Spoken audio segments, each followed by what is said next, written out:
Bien, este material ustedes ya lo han revisado para poder resolver las preguntas del control de lectura. Vamos a dar algunas precisiones.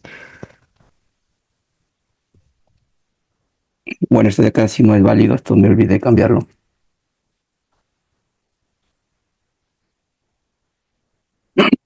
Y vamos a pasar este videito que de hecho ya lo han visto ustedes y como lo han visto, voy a incidir, si bien este es un video que tiene más de 5 años, pero voy a comentar con la situación actual. ¿Escucharon el sonido del audio? Del video, ¿sí escucharon? A ver de nuevo.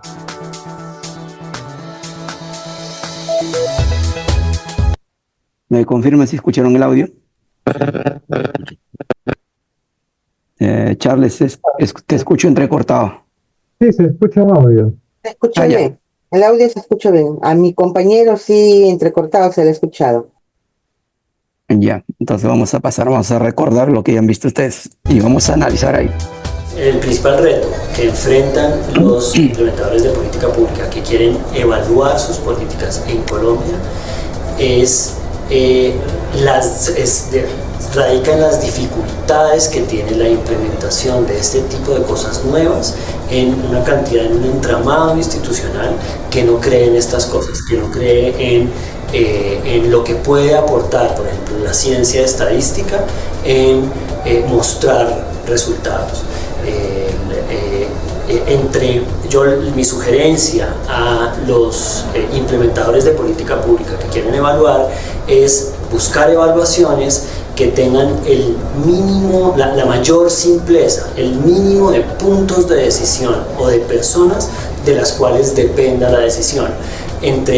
A medida que aumente el número de personas o el número de puntos de decisión de las cuales depende la evaluación se hace más difícil y probablemente fracasa.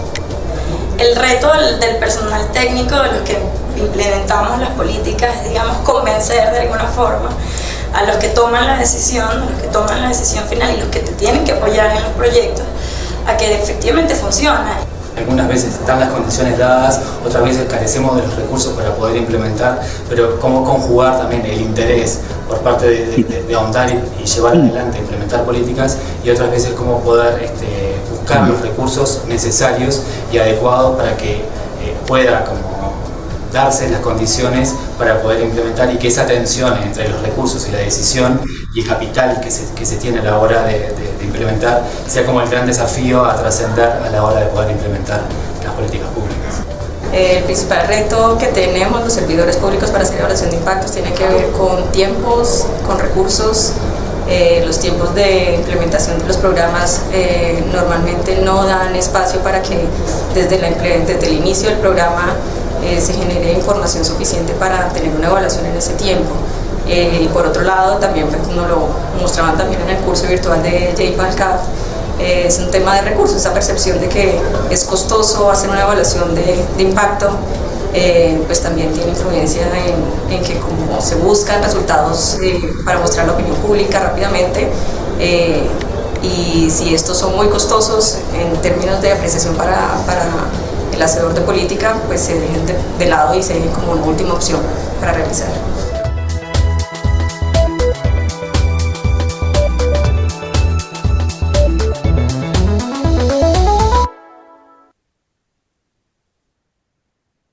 Bien, miren, es un video de hace 8 años, pero todo lo que mencionan ahí actualmente se sigue dando en cualquier parte de la región. Justo cuando les mencionaba, bueno, ahora sí, acá en Lima, es cuando estaba en Santiago, las características que se hablan en este video hasta ahora siguen dándose. Voy a explicar, a ver, en un Excel, parte de lo que mencionan. Y aquí viene la relevancia primero de qué se debe evaluar. Vamos a poner que tienes una política o un plan X, no le voy a poner nombres, ya después pongo nombres de qué tenemos para evaluar. Tienes una política o un plan. Estos instrumentos tienen le llamamos elementos, y estos elementos son objetivos, acciones, indicadores. Y vamos a poner que este tiene pues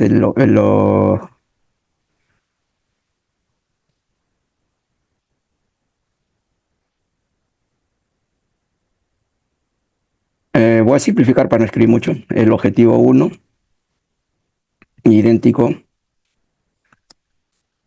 Y me voy a quedar más o menos hasta una especie de promedio. En promedio, cualquier político plan tiene alrededor de 6 objetivos, en promedio. Unos pueden tener más, otros menos.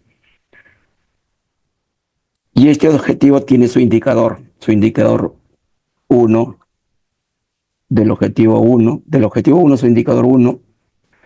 También puede tener su indicador 2 del objetivo 1 y pueden haber más. Aquí ya no voy a repetir.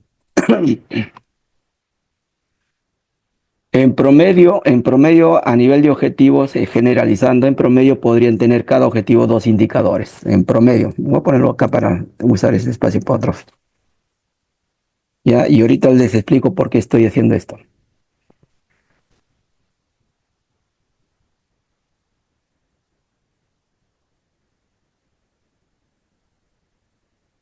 Ahora, cada objetivo, este es a nivel de indicador, cada objetivo tiene una estrategia. Bueno, en el nivel de planeamiento se llama acción estratégica. Solo voy a simplificarlo como AE. Acción estratégica.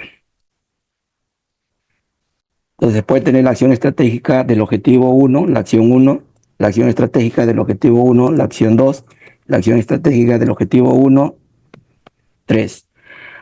No voy a irme más al detalle. Igual, en promedio, los objetivos en político plan tienen entre 3 a 4 en promedio. Hay políticas que tienen algún objetivo que hasta le ponen 10 estrategias. Bueno, es el diseño. Pero me quedo con el promedio para poder magnificar lo que voy a mencionar luego. Y esta acción también tiene su indicador de la acción 1.1, su indicador 1. ¿Ya? El indicador de la acción 1.2, su indicador 1. Entonces, en el supuesto que sean 6 objetivos, acá son 6 objetivos. Y si en promedio tienen 2, estoy contando la cantidad de elementos, ¿no? Indicadores de objetivos, si tienen 2, van a haber 2 elementos. Si son acciones estratégicas, hablé de un promedio de 3 por 6, 18 acciones estratégicas.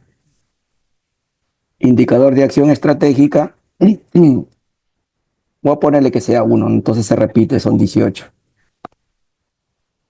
Entonces, si sumamos, estamos hablando de 54 elementos. En total, esta política plan, bajo esta forma de promedios, tiene 54 elementos. Los objetivos están a nivel de resultado. Según el plan, la acción estratégica, a esto le llamamos resultado final.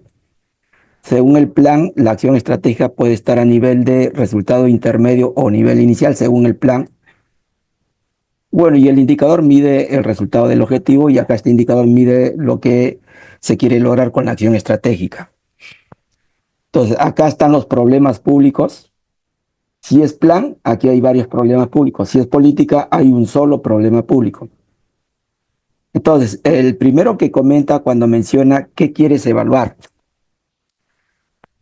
Antes de hacer esto, aquí me estoy centrando solo en un instrumento, una política o un plan. Porque parte de lo que yo estoy preguntando, parte de la respuesta es esto, ¿no?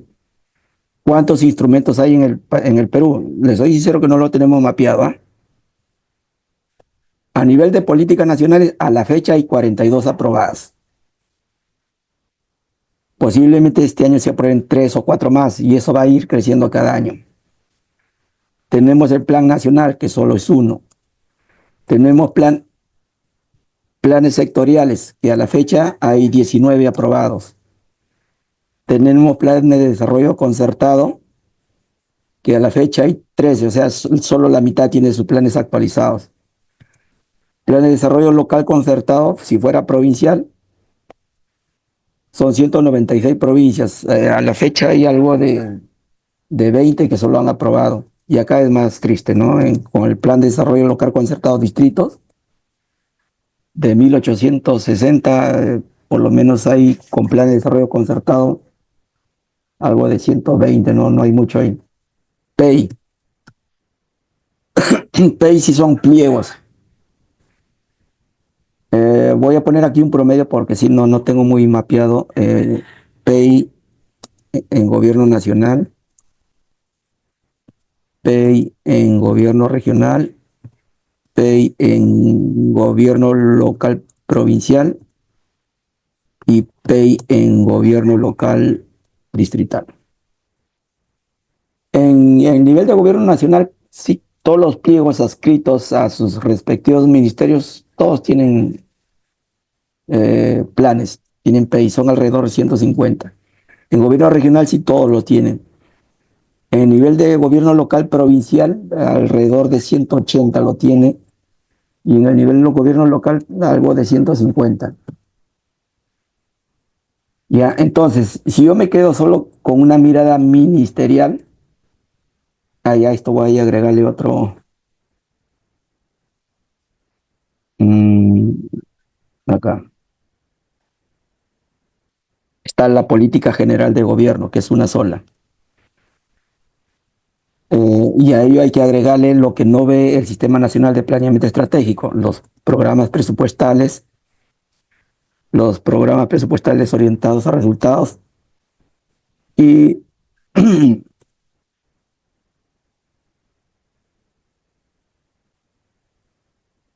la política o plan sectorial,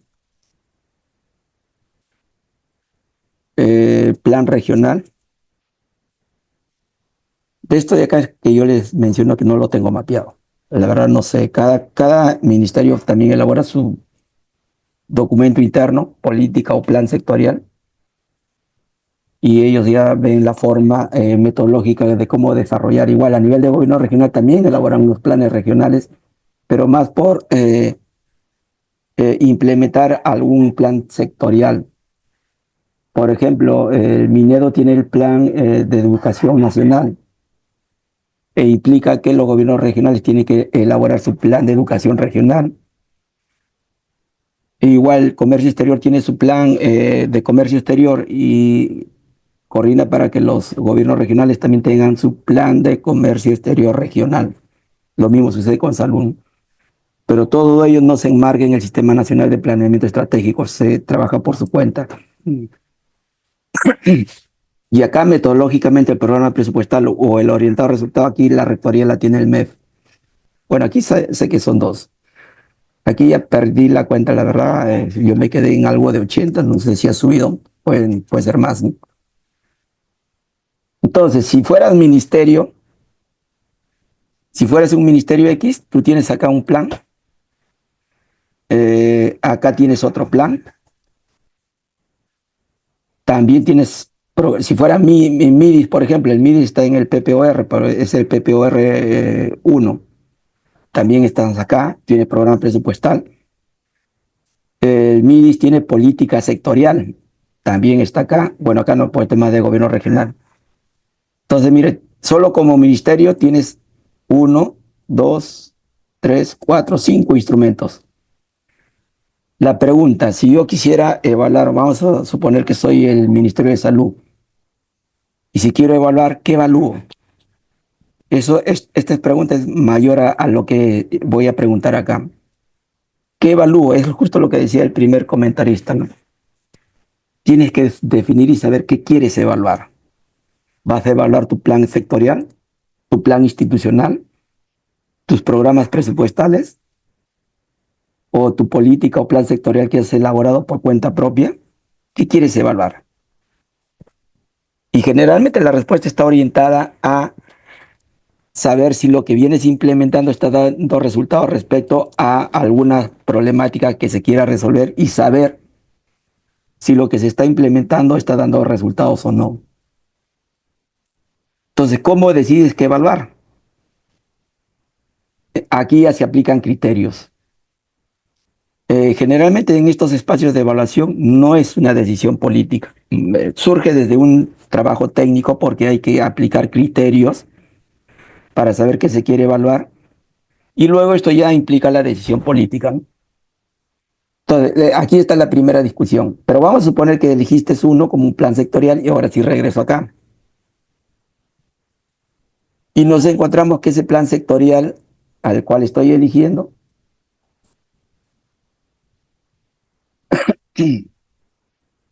ese plan sectorial tiene 6 objetivos, a la final de 54 elementos.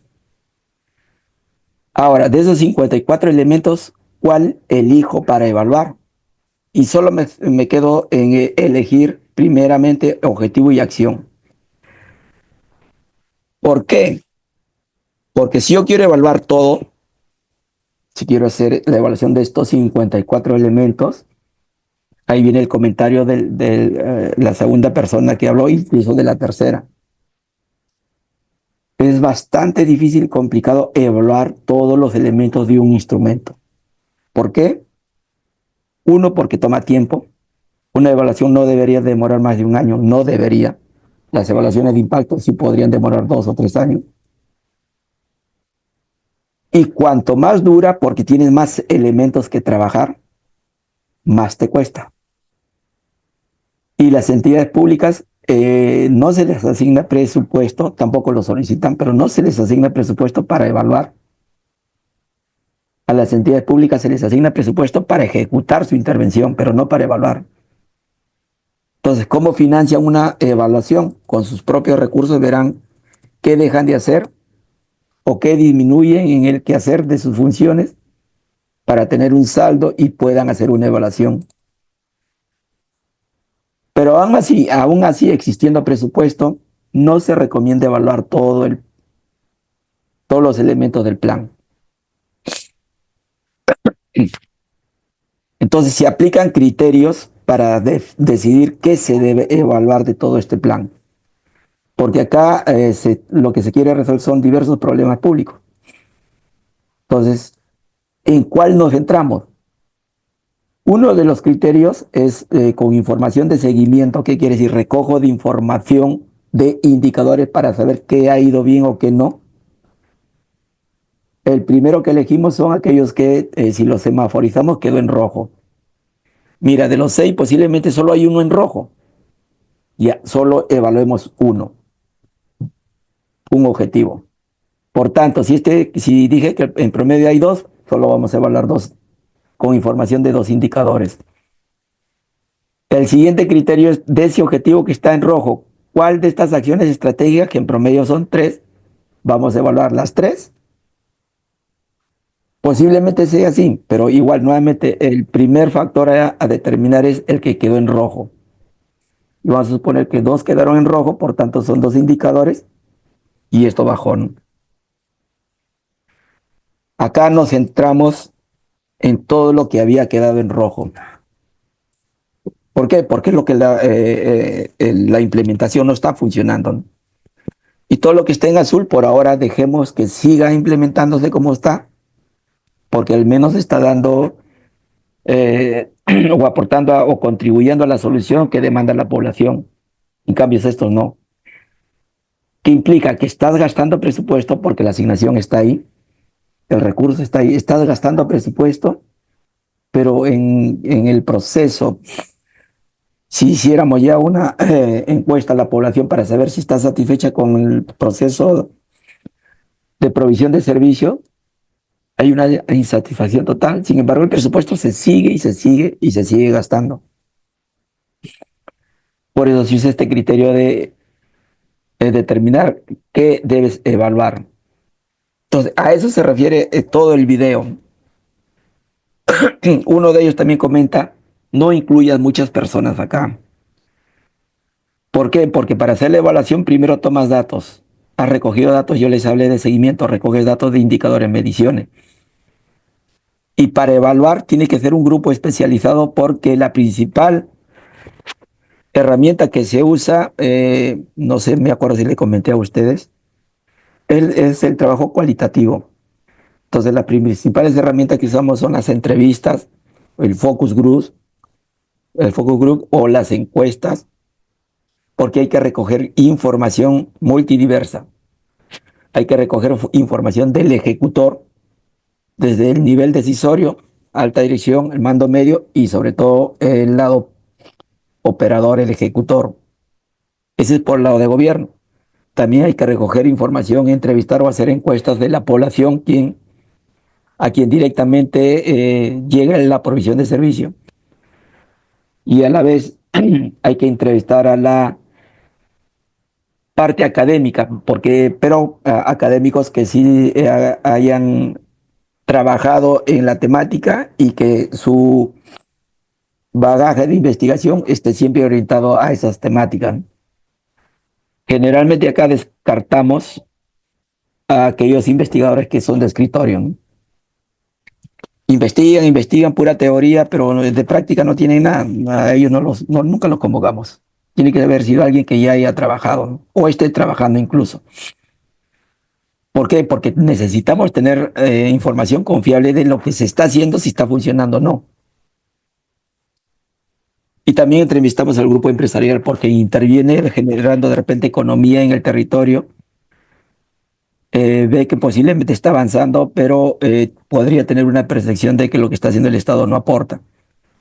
Tuve la oportunidad, todo un grupo salimos a provincia, a los departamentos, y tuve la oportunidad en mi caso me tocó Lambayeque y La Libertad, a la Cámara de Comercio de Lambayeque, a fin de saber cómo es que ellos perciben el trabajo del gobierno. Y justo fue post pandemia, pero al año de la post pandemia.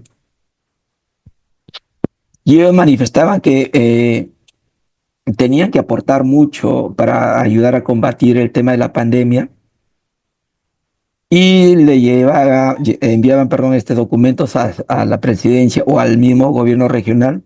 No tenían respuesta, porque ellos también se veían afectados. Disminuía su capacidad operativa porque el personal estaba aislado, no podían trabajar, entonces también ellos se veían disminuidos y querían aportar, y no solo por sus personal que trabaja con ellos, sino por la familia, el entorno que tiene sus equipos. Pero lo inverso sucedía, que cuando ellos ya lo hacían por su cuenta, dado que no había respuesta del lado del gobierno,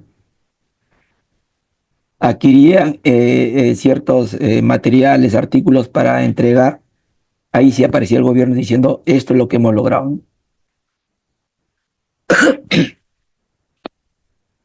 Y lo otro es la dejadez del gobierno para impulsar iniciativas que sale del lado privado. En un proceso ya de resolver un problema público, necesariamente tienen que andar juntos, gobierno y el lado empresarial, y escuchando a través de la sociedad civil la demanda poblacional. Es bastante complicado mejorar las condiciones en un territorio que en el trabajo que les mencioné se llama desarrollo territorial, si el gobierno deja de lado a la parte empresarial,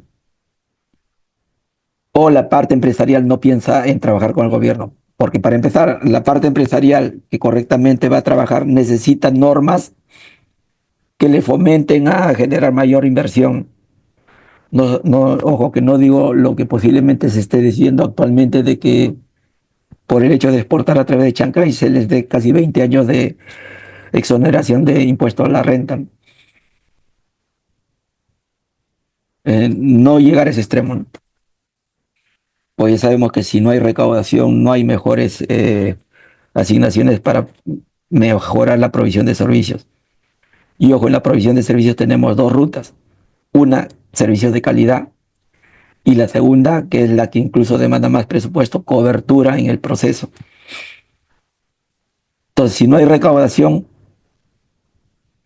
la posibilidad de extender más o de coberturar más o mejorar la calidad del servicio puede darse en el tiempo con las condiciones como se viven, o posiblemente peor, ¿no? Entonces necesitamos que los dos trabajen. Esa es la característica de hacer una evaluación. Entonces es un grupo especializado que hace este trabajo y entrevistas a actores principales que van a hacer que tu evaluación te permita determinar qué se debe mejorar para cambiar de este estado rojo y pasar a un estado azul. A eso se refiere el video. Entonces la evaluación no es simple.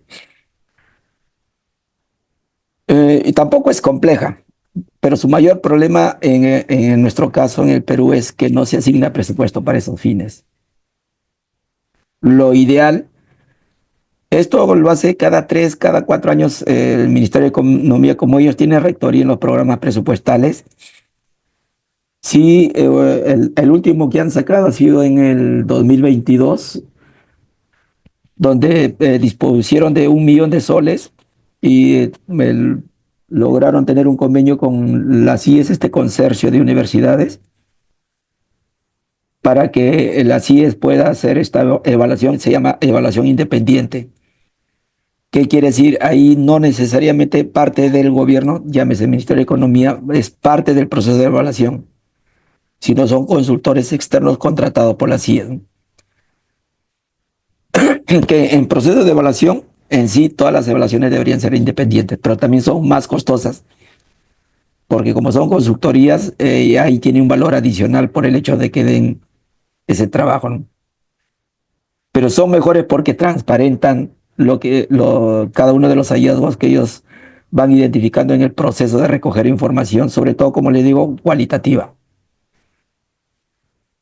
En cambio, en general, las evaluaciones que se hacen, que no tienen esa característica que el MEFI promueve para sus instrumentos, la evaluación lo hace el mismo gobierno, o sea, cada entidad responsable del instrumento. El gobierno regional hace evaluación de su plan, pero lo hace su mismo equipo.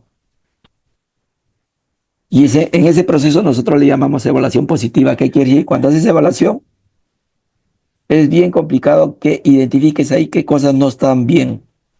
Más se dedican a escribir todo lo bueno, porque siente pues que hay un nivel político que no les va a gustar lo que se escriben. Ya, pero esa es la situación por el hecho de no tener financiamiento para hacer evaluaciones. Y siempre empiezo con de esta forma el video, porque hay una característica que nos emocionamos mucho en el nivel de gobierno que fuera y en el periodo que fuera. Esto es independientemente a un gobierno de turno, sea nacional, regional o local.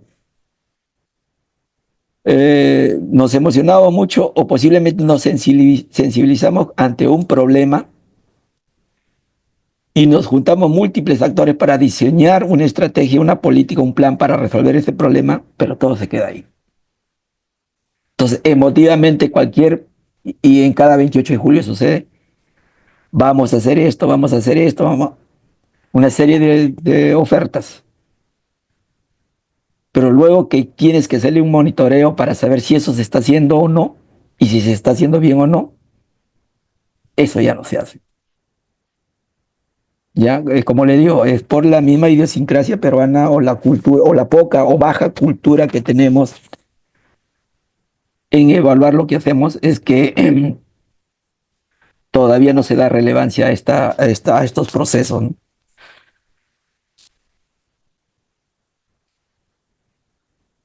Y eso es lo que es parte, por ejemplo, de su trabajo de ustedes como doctorado. Y en general en muchas de las universidades en el Perú sea en pregrado o posgrado, igual me incluyo, no quiero decir que soy diferente, pero me incluyo igual. ¿En qué terminan nuestras tesis? En recomendaciones. ¿Y qué se hace con esas recomendaciones? Al menos académicamente, nada. Todo queda ahí en el escritorio o archivado en la biblioteca de la universidad respectiva. Y sin embargo, miden a las universidades por esa producción, no solo de tesis, sino de paper. Pero ¿qué tan útil es en el país? ¿Sirve de algo? Entonces, ¿qué nos falta? Nos falta acercarnos entre el Estado y las universidades, porque el cambio que necesita el país justamente proviene de las universidades. Pero nos falta que las universidades produzcan algo que sea útil para el Estado y que el Estado también lo use o lo apliquen. Y parte de esta evaluación está muy vinculada dentro de los procesos de evaluación más. Lo que necesitamos ahorita es muy necesario, la cuantitativa es muy necesario porque con datos evidencias una serie de cosas, no solo correlacional, también causal. pero sobre todo si fuera dentro de estos procesos de investigación, nos interesa no tanto la investigación básica, sino la aplicada. Porque con la aplicada vas a poder determinar qué va bien o qué no, qué funciona o qué no funciona. Con una investigación aplicada, que es lo que les iba a decir al inicio, ese es casi un equivalente a hacer una evaluación. Entonces, eso sí, una evaluación aplicada toma más tiempo, es más costoso respecto a una evaluación básica, ¿no? Una evaluación básica, si tienes dato, solo es número, analizas, comparas información y se acabó. Y si no hay datos, haces encuestas, ¿no? Ya he puesto esta parte de la investigación aplicada para que ustedes más o menos magnifiquen a qué me refiero cuando hablo que la evaluación es costosa, toma tiempo, porque esa es la característica de una investigación aplicada. A eso se refiere el video y a eso se refiere desde mi perspectiva y con la especialización que tengo en todo este proceso, para que ustedes tengan desde este inicio de ciclo toda una claridad de qué es lo que implica hacer un doctorado de gestión pública y gobernabilidad, a las propuestas de solución, pero que se apliquen. Hace ya 3 años, si no me olvido, le hablaba con la coordinación. Necesitamos en la universidad, en la UCB, que no tiene una especie de instituto de gestión pública, pero no como los que existen a la fecha, no solo se dedican a hacer paper. Mucho del surgimiento, por ejemplo, de Corea, hay un autor que escribió comparando la economía de Chile, Corea y Perú. En los años 70 Perú estaba por encima, midiéndonos económicamente con el PIB, estamos por encima de Corea del Sur, ¿no? Incluso de Chile. Y con los hechos de los 70 en adelante en el Perú, en 30 años Corea se superó y Chile también se avanzó más que nosotros. Pero ¿cuál fue la característica de los coreanos dentro de los múltiples cambios que hicieron? Se tomó la decisión que los académicos sean los gestores públicos, que ocupen cargos direccionales y más aún misionales. Incluso crearon un ministerio de ciencia y tecnología.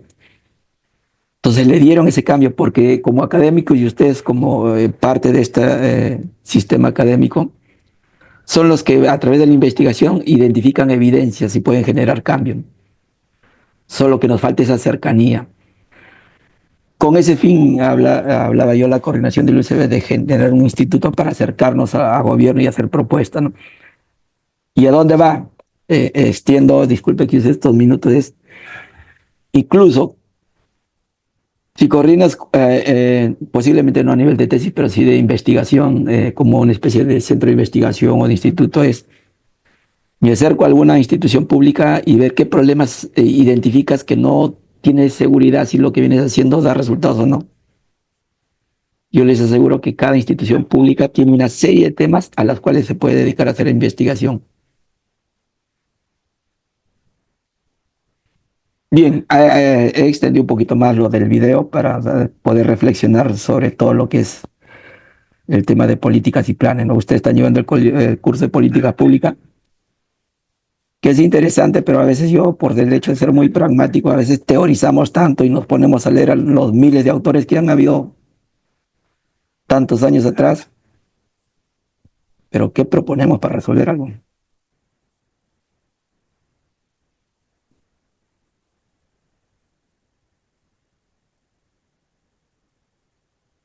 Bien, hemos empezado al revés, ¿no? Porque esto generalmente se habla desde ya en la última hora de todo el curso. Pero es para motivarlos el curso de su vida en el lado público, ¿no?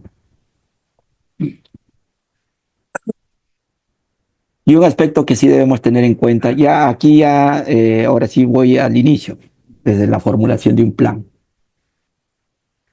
Es una parte que no lo van a hacer ustedes en su trabajo porque eso sí demanda más tiempo, más esfuerzo.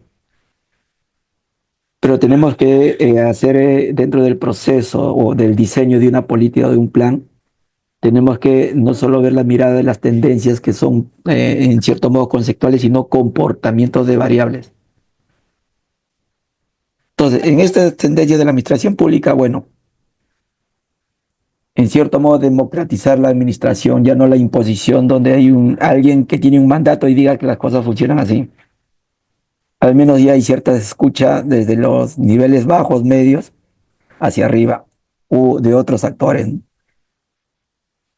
que se da en este espacio, ¿no? Y hay una gestión de gobierno, hay un agente donde trabaja con diversos actores que se complementa con la visión de redes y que es una característica de hacer planes en el país. En una discusión, antes de explicar esto del Perú, en una discusión, un autor chino, pero que habla español, él mencionaba, en cierto modo, es útil la democracia.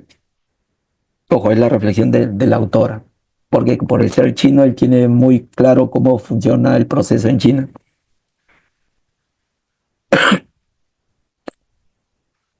¿Por qué? Porque él mencionaba, hace esa pregunta porque en China no se le pregunta a la población qué se debe hacer, sino el Politburó es quien decide todo ello, ¿no?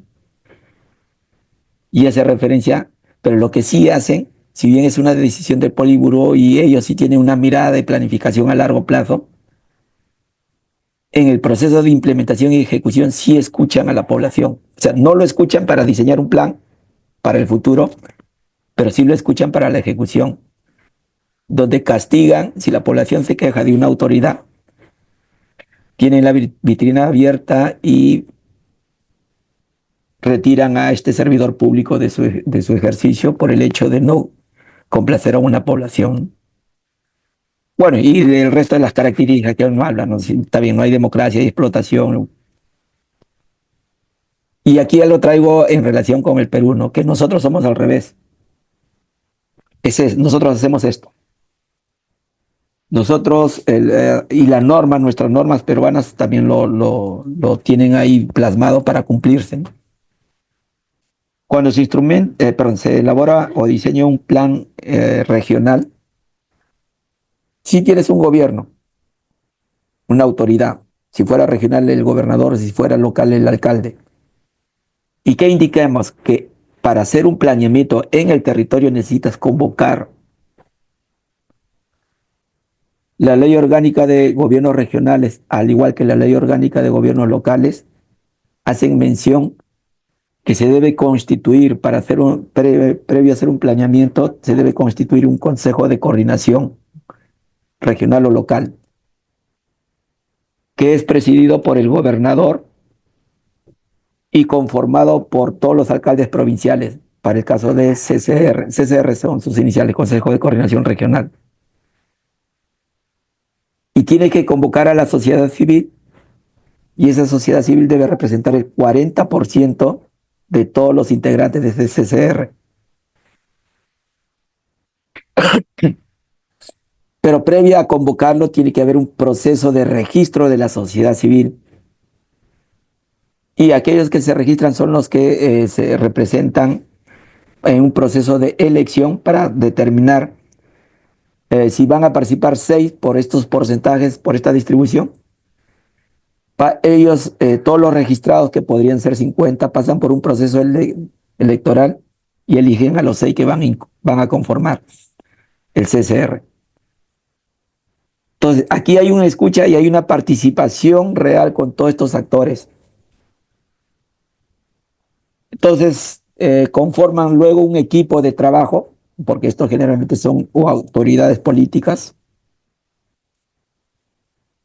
o no como la sociedad civil, porque aquí también convocan a los empresarios que residen en ese territorio, y además necesitan de técnicos especializados, conforman un equipo de trabajo.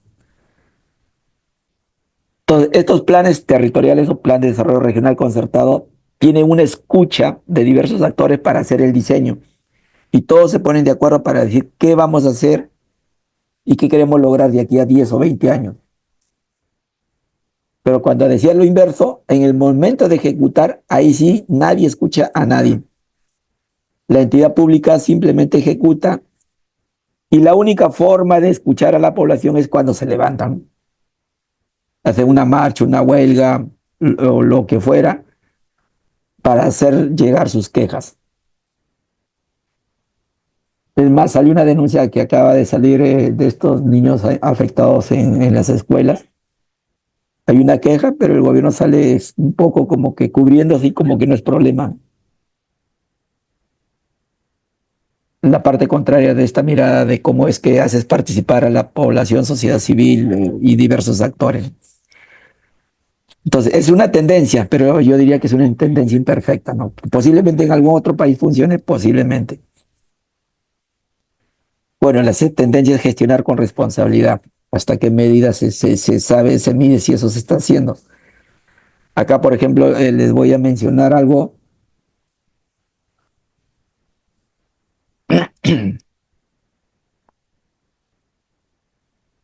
Esto justo está en la segunda presentación, el segundo PPT, pero bueno, lo voy a poner acá. Tienes un plan, no voy a poner todo el detalle.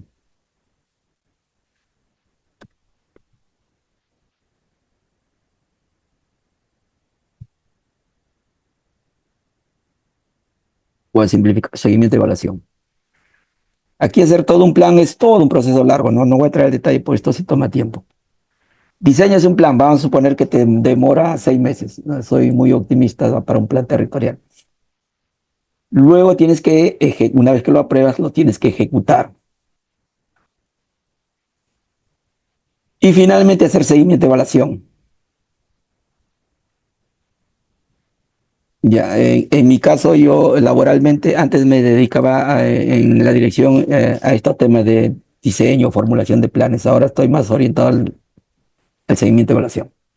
Lo menciono porque me voy a hacer una autocrítica. Entonces, cuando tú diseñas un plan, lo apruebas este año, lo vas a ejecutar con mayor claridad el siguiente año, porque recién lo estás aprobando, en nada asegura que tengas presupuesto. Entonces, si se aprueba ahorita en abril, su ejecución va a ser débil, al menos este año, porque no nace con presupuesto. Entonces lo vas a ejecutar. Y el seguimiento de evaluación lo voy a poner acá mejor en tiempo.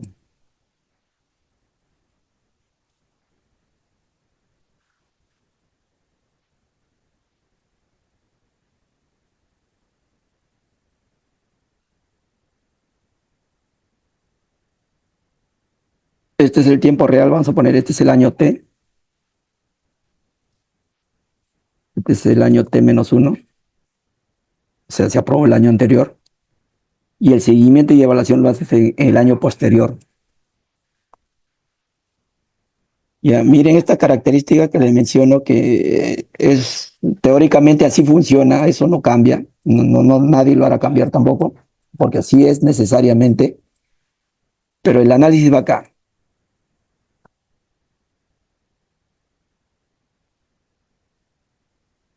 Haces tu plan el tiempo que te tome, lo vas a ejecutar en un año, en un periodo al menos un año, y vas a hacer seguimiento de evaluación luego que has ejecutado.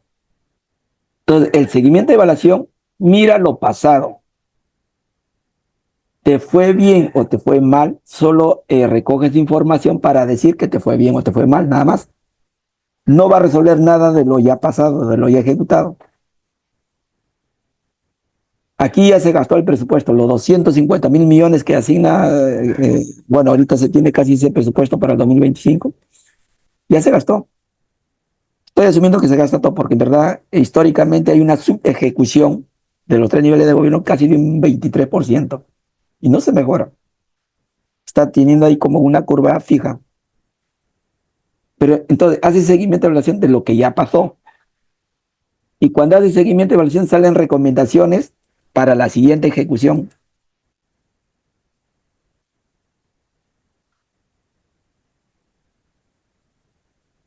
Entonces vamos a poner esta es la ejecución en el año 1. En el año 2, recién lo que hiciste mal acá, has pasado casi un año de hacer seguimiento y no, este no es ese. Este sería en el año, vamos a poner así, T, en el año T, y este sería en el año T+2, porque este es acá, el año T+2.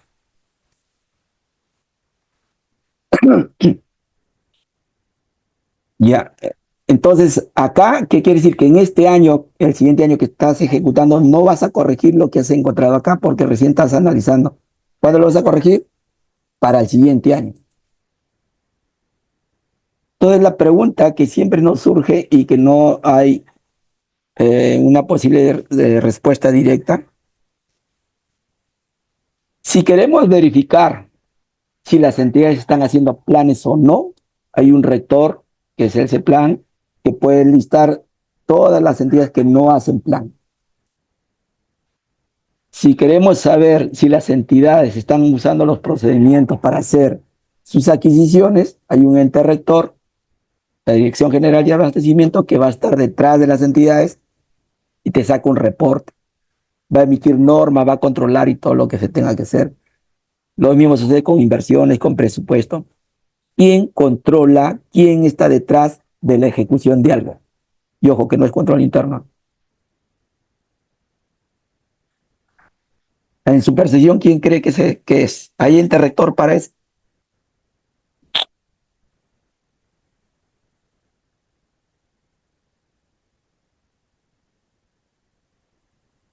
No hay. Eso depende de cada institución.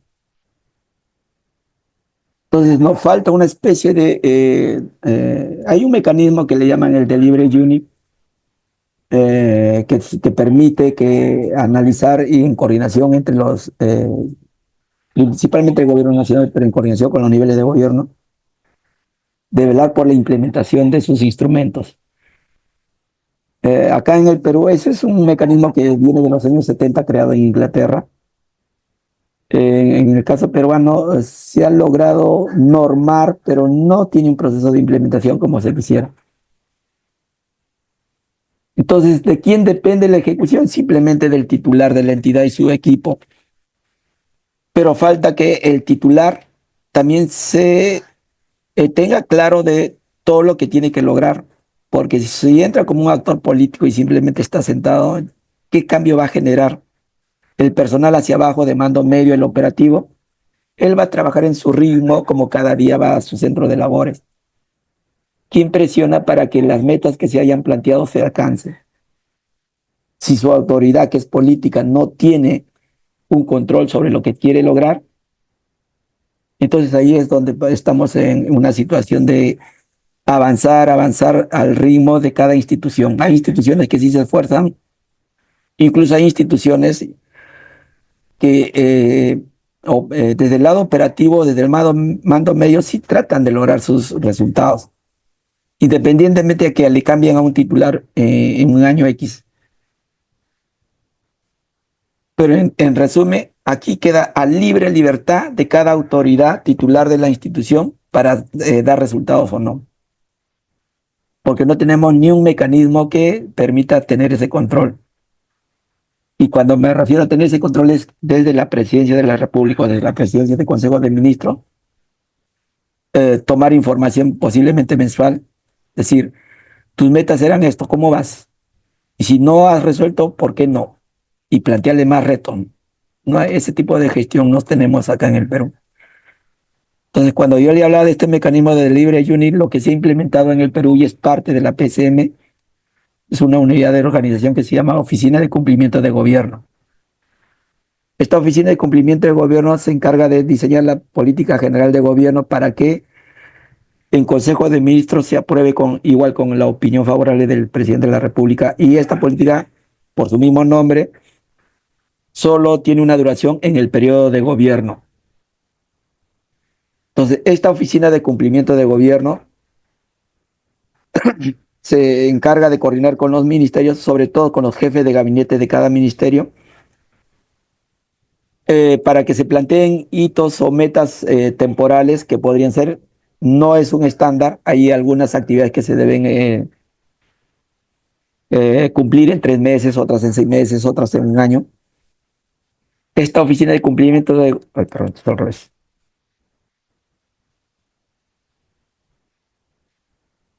Que pertenece a la PCM.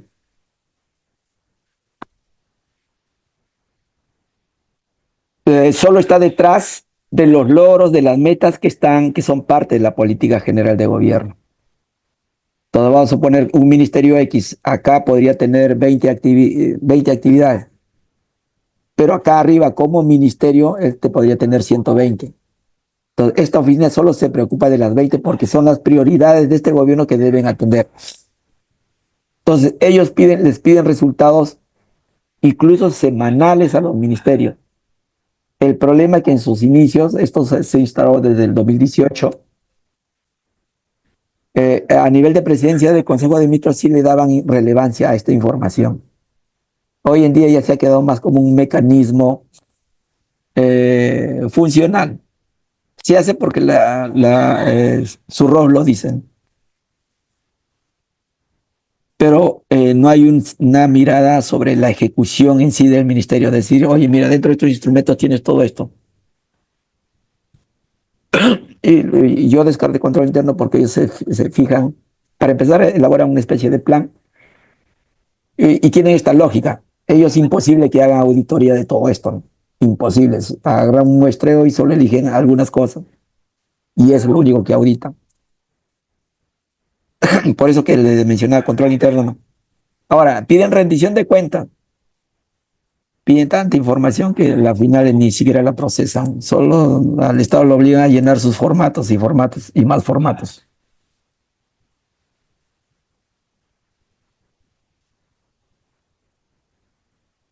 Esa es la debilidad que tenemos acá en nuestro querido país. Ya, pero no obstante, esas son las tendencias, ¿no? De gestión, responsabilidad, producción e implementación de capacidades públicas. Esto es lo que les mencionaba sobre los servicios públicos, calidad y cobertura. Mira, tu presupuesto está ajustado, al menos asegura calidad. Dentro de la calidad puedes medir diversas características, ¿no? Oportunidad. Oportunidad es, por ejemplo, que si estás en un hospital, que las farmacias estén abastecidas, ¿no? No que el médico te dé la receta y te sales a la calle y te cuesta tu bolsillo. Oportunidad es que los niños en las escuelas tengan su material educativo, pero como dice al empezar el año, ¿no?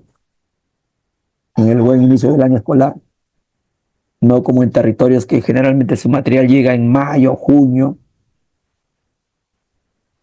Oportunidad quiere decir que los agricultores tengan todos sus insumos para hacer su trabajo productivo, ¿no? La siembra y luego la cosecha. Oportunidades. Se inauguró, está por inaugurarse el aeropuerto, pero no tenemos la vía de acceso. ¿Cuándo lo van a hacer? Ya postergaron, ya no se sabe cuándo van a inaugurar eso.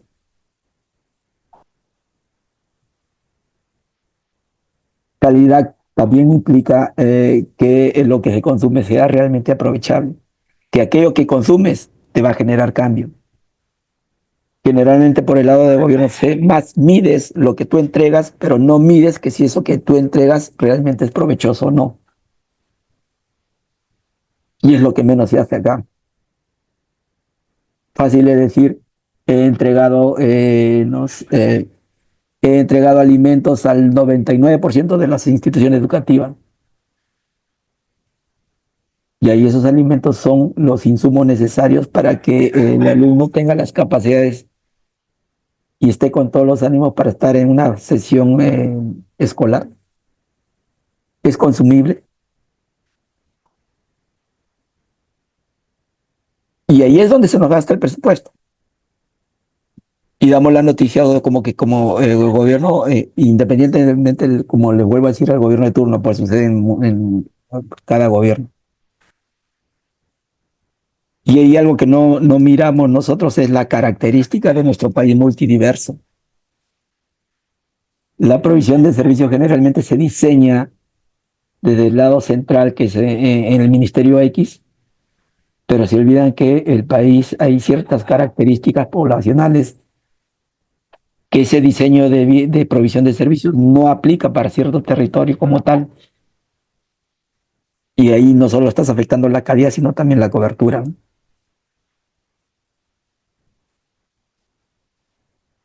Es una característica, por ejemplo, ayer, que ha sido el último día de República Dominicana, también lo mencionaban. La diversidad de sus zonas rurales tiene ciertas características que la intervención pública tiene que ser adecuada en ese espacio territorial. Ya, por eso aquí la reflexión es la tendencia, pero el hecho de ser tendencia hacia dónde nos vamos no quiere decir que ya esto es perfectible. Igual hay que estarlo mejorando.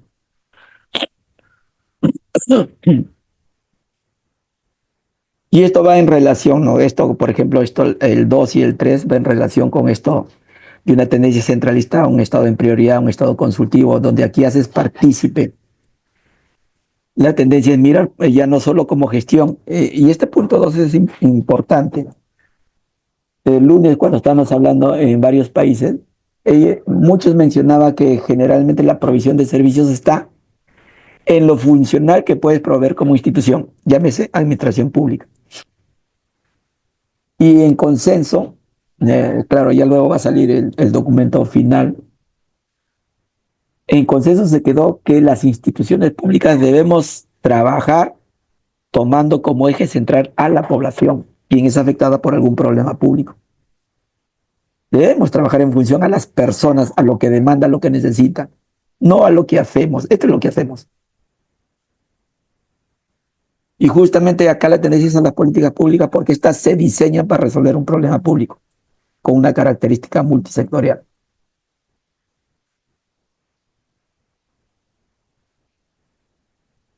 Y estas tendencias de acá sí son las que más miramos en los, porque esto es más es conceptual, no es una tendencia que te lleva a cómo es que se gestionas o están gestionando los países. Pero este sí es un mapeo que se tiene que hacer siempre. Las tendencias de comportamiento de determinadas variables. ¿Y qué significa la tendencia? Que hay ciertas variables que en su comportamiento ya le vas identificando un patrón. Y ese patrón, con una serie de datos pasada, la puedes anticipar porque va a suceder en el futuro. Y al encontrar ese comportamiento es que se le llama tendencia. ¿Y por qué hay que tomarlas en cuenta? Porque si tú quieres planificar algo hoy día, tienes que, dentro de tus estrategias, tienes que plantear cómo contrarrestar esa tendencia si es que te es negativa. O aprovecharla si que te es positiva. Y aquí vemos la parte conceptual. Voy a hacerlo acá un poco de manera gráfica. Digamos, voy a simular ejemplos de variables, ¿no? Por ejemplo, esta.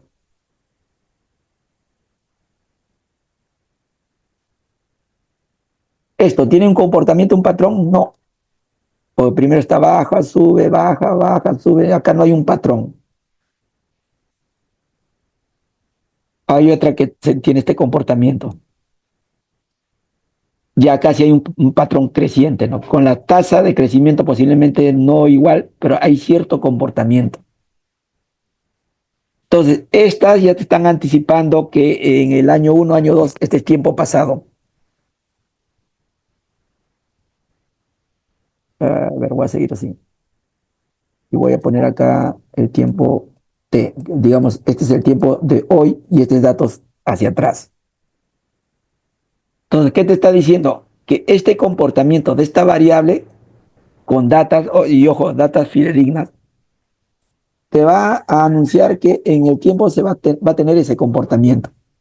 Tú quieres hacer acá una política o un plan, tienes que considerar esta tendencia porque te va a afectar, vuelvo a decir, si es que esta tendencia es negativa.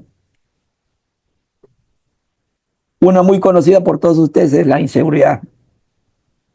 El comportamiento de la inseguridad ha sido creciente y sigue siendo creciente. ¿Cómo eso te afecta si fuera por el lado productivo, por ejemplo? ¿Cómo afecta a las pequeñas y medianas empresas? Tú acá posiblemente estás diseñando tu política de pymes y estás haciendo que le vas a capacitar, le vas a dar tecnología, lo vas a cofinanciar o financiar. Oye, pero estás dejando de lado este señor que es un extorsionador y lo puede hacer desaparecer. Entonces, esta política tú la vas a diseñar, pero con participación de Mininter, no solo como produce. Y así vas invitando a otros actores porque ves comportamientos que te van a afectar. Pero también hay otra tendencia, ahora voy a ponerle en azul. Vamos a poner que también es creciente, ¿ya? Y esta tendencia es la ciencia y tecnología. Entonces, esto es una tendencia que es en contra, que la debes tomar en cuenta, pero este también es una tendencia positiva. Si tú hablas de capacitar, mejorar las condiciones productivas de las pequeñas empresas, aprovecha la tecnología. Bueno, tú eres produce, llama a ciencias y tecnología o llama a los institutos de investigación o trabaja con organismos internacionales para ver cómo incorpora la ciencia y tecnología en las pequeñas empresas para que éstas sean más productivas, tengan mayor capacidad de producción. ¿Por qué? Porque justo la temática se presta para usar esta información de la tendencia, ¿no? A favor y a favor en este caso de las pequeñas empresas y en consecuencia mayor producción en el país, mayor recaudación y más beneficio, mayor o incremento de trabajadores, mayor solvencia económica, mejora del gasto del trabajo. Ahí hay una serie de análisis. Entonces, para eso usamos las tendencias. La tendencia nos podría anticipar el logro o no logro si es que no las tomamos en cuenta. O el logro o no logro puede crecer en un ritmo más lento si es que no los tomamos en cuenta. Y en lo que sigue, ya no lo voy a explicar porque eso sí ustedes lo han leído, que es parte de la lectura. Solo voy a incidir con algunas.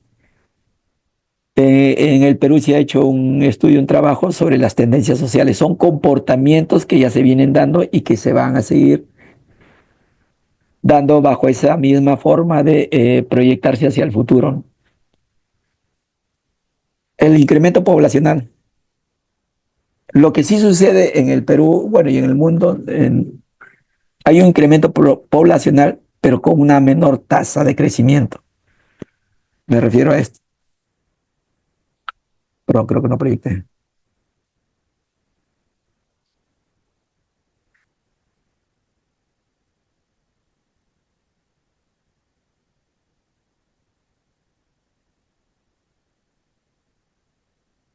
Ah, el poblacional.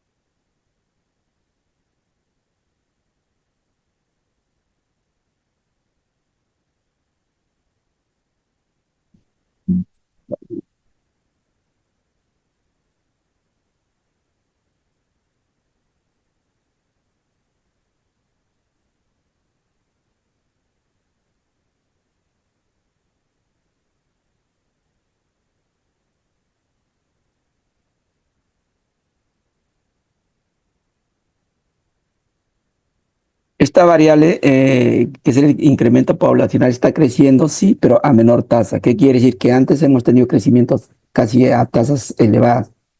Ahora seguimos creciendo, pero ya es más lineal.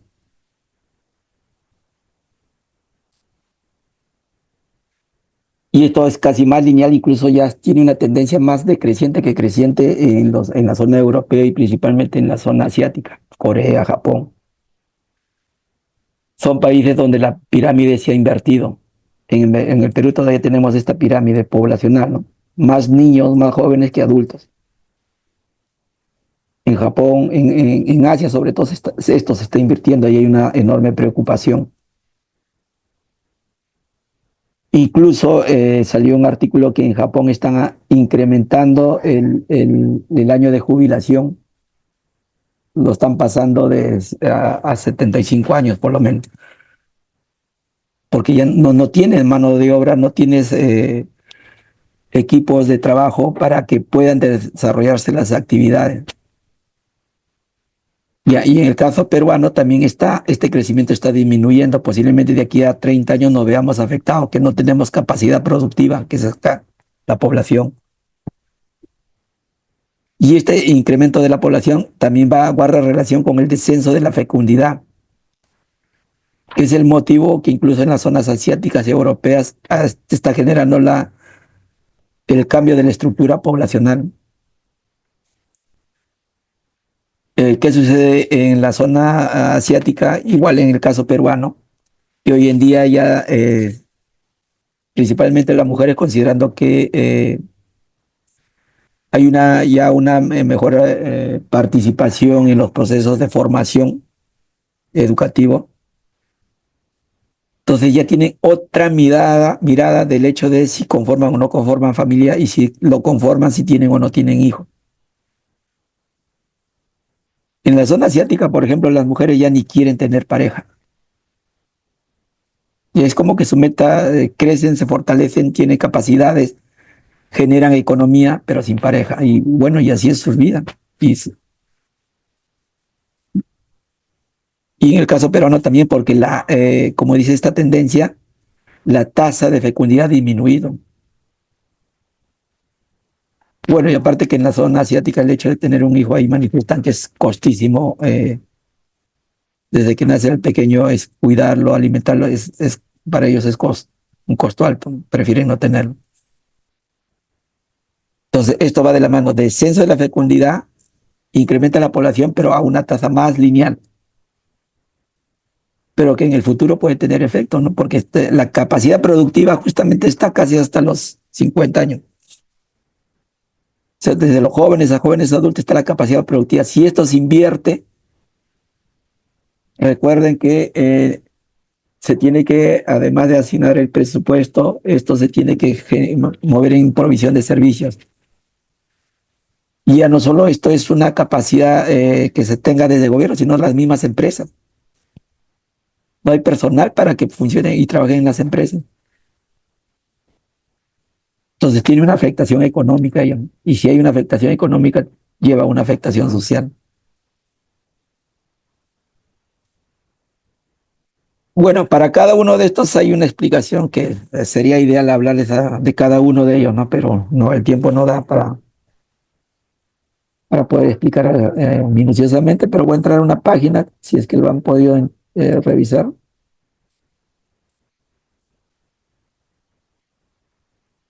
Un ratito me salgo para no estar buscando individualmente.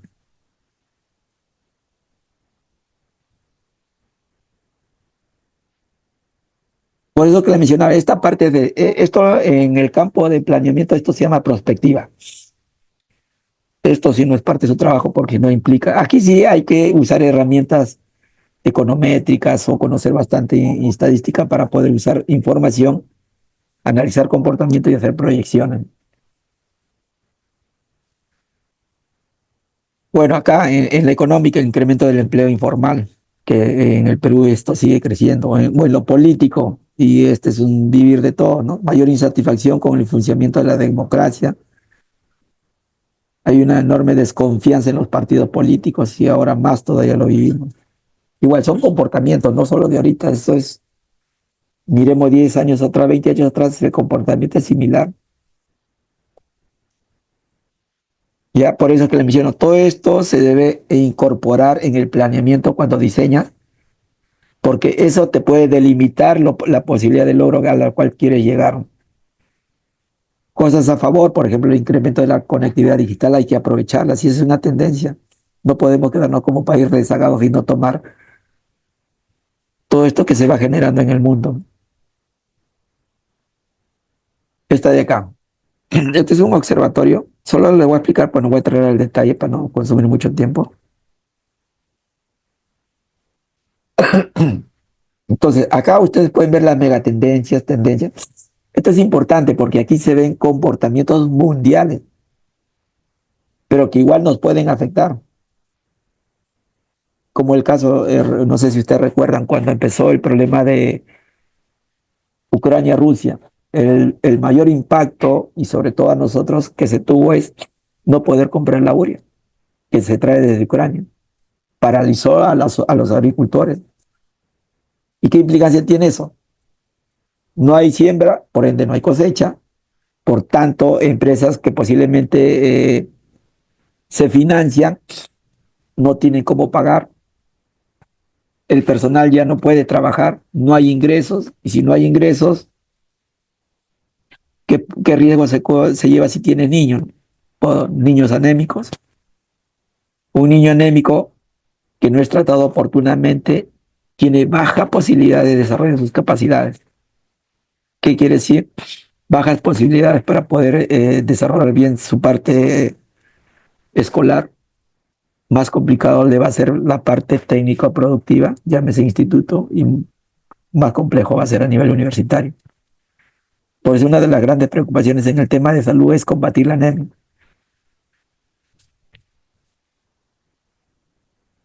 Pero hay toda una cadena de implicancias solo por el hecho de que analices una variable, esta se amarra con una serie. Por eso que muchos sí hablan que las políticas deben ser vistas multisectorialmente. Ya no hay esa forma de trabajo que yo soy sector X y lo diseño por mi cuenta propia. No. Aquello que hagas o no hagas tiene incidencias sobre otras temáticas, otras problemáticas, que posiblemente digas, sí, pero eso no es mi responsabilidad. Claro, no lo es directamente, pero sí se afecta a la población. Entonces tienes que coordinar con otros actores de otros sectores incluso para poder diseñar bien tu estrategia. Entonces acá estas son tendencias mundiales. En cada uno donde haga clic hay una lectura donde ustedes puedan tomar más conocimiento. El mundo polinodal que hoy en día se está viviendo en temas comerciales, ¿no? China, Estados Unidos, con esperanza que eso no se vuelva un tema bélico. Las crecientes desigualdades sociales. Les hablé en la primera sesión, yo les mencioné, sabes que en esta sesión que hemos tenido por un tema de diálogo social decían, olvidémonos del PBI. Yo les decía que no, está bien, no, pero hay que disminuir la desigualdad que se da en el país. Y esto es a nivel mundial, sucede. Y el cambio climático es una alteración que está sucediendo y que nosotros como país tampoco estamos haciendo grandes cosas como para generar esta mitigación del cambio climático. Escasez de recursos hídricos es una preocupación en el Perú y en el mundo, pero en el Perú sobre todo. Esa escasez que usamos una variable que le llamamos estrés hídrico. Cada vez hay menos posibilidades de aprovechar el recurso natural que es el agua para el consumo sobre todo. Y ese mayor estrés está en la zona de Lambayeque y La Libertad. Y no sé si ustedes escucharon entre enero, febrero, que en Piura decían, en una parte de Piura, que no tienen ni siquiera agua para consumir. Generalmente esa zona se extrae hasta de los pozos, pero no hay agua ni en el subsuelo. Y ahora ustedes analicen, si no hay agua, casi con la lógica que yo les he mencionado, ¿no? Si son zonas agrícolas, uno, no hay agua para el consumo, otro, no hay agua para la siembra. Posibilidad laboral en ese territorio. Y si no hay trabajo, y vean toda la implicancia, toda la cadena que arrastra todo ello. Y son patrones mundiales. En Uruguay también hay un estrés hídrico, hay una falta de agua. Ya, pero ese es para entrar por el lado de las megatendencias, comportamientos mundiales, globales. También tenemos tendencias globales y acá en la nacional, casi lo que les he explicado, al menos en algunas, como el social, por ejemplo, acá está. Aquí ustedes pueden entrar a cada uno y proveerse de mayor información.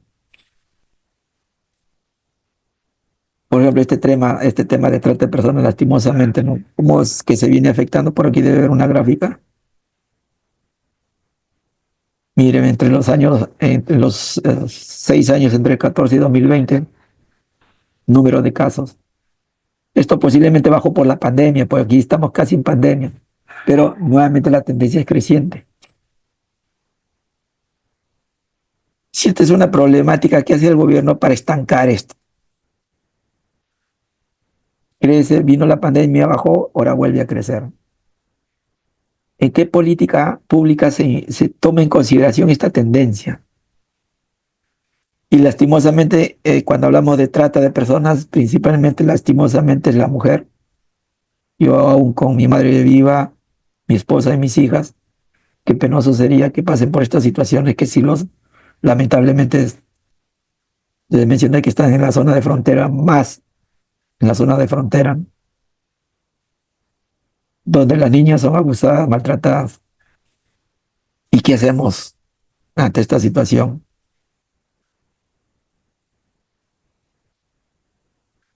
Ya, bueno, acá ya son las tendencias por cada departamento. Entonces, esta página web es útil incluso para el conocimiento de ustedes, ¿no? Si quieren espiar más allá del curso, esto va más allá del curso. Ya, por eso cuando se hace planeamiento se hace prospectiva. Para esos comportamientos tendenciales, tómalos en cuenta cuando planteas estrategias. Y bueno, y aquí sí ya me voy simplificando porque ya lo he dicho más de una vez, la política pública se diseña para resolver un problema. Bueno, si hay necesidades es porque ahí hay cierta situación problemática. Entonces, para resolver un problema y parte de un diseño que en este caso yo como ejemplo lo uso es de Aguilar. Y la definición de problema público se plasma bastante en una guía de políticas nacionales del CEPLAN, que ese mismo concepto lo usa la Política Nacional de Modernización de Gestión Pública del 2030.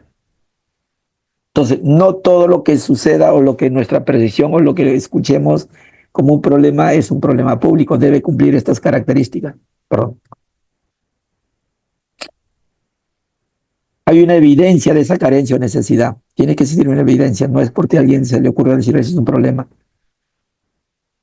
Tiene que haber una identificación de diversos actores políticos, desde el lado político, la sociedad civil, considerando que esa carencia es lo que la población la sufre y no es que se desea, ¿no?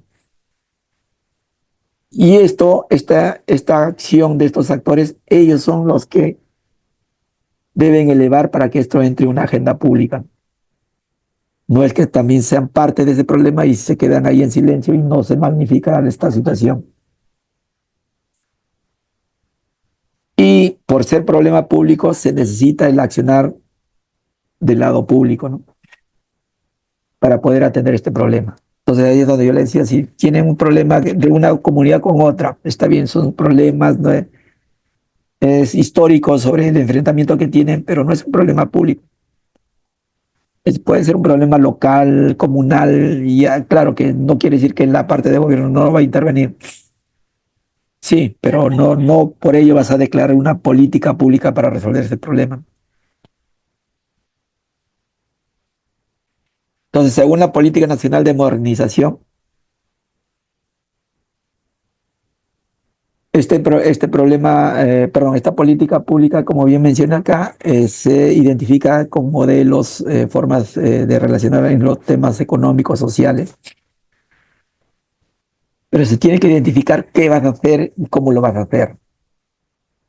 Y para el cómo lo vas a hacer, tienes que identificar normas específicas existentes o por hacer, emitir estos bloques normativos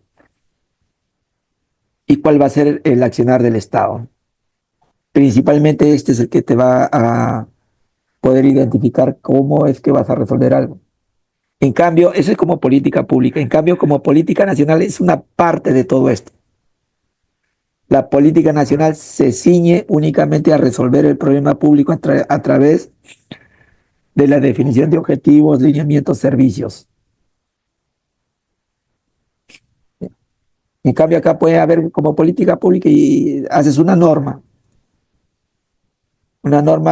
generalizada que se debe implementar en todo el Estado. Pero no te centras exclusivamente a resolver, porque tú normas y hay instituciones que cumplen o no cumplen. Acá tienes que implementar servicios o proveer servicios a la población atendida. Por eso que la política pública, bajo esta concepción de esta política, es las políticas nacionales que se orientan directamente a resolver un problema público, más las normas en general que se detalla en las características que se mencionan acá.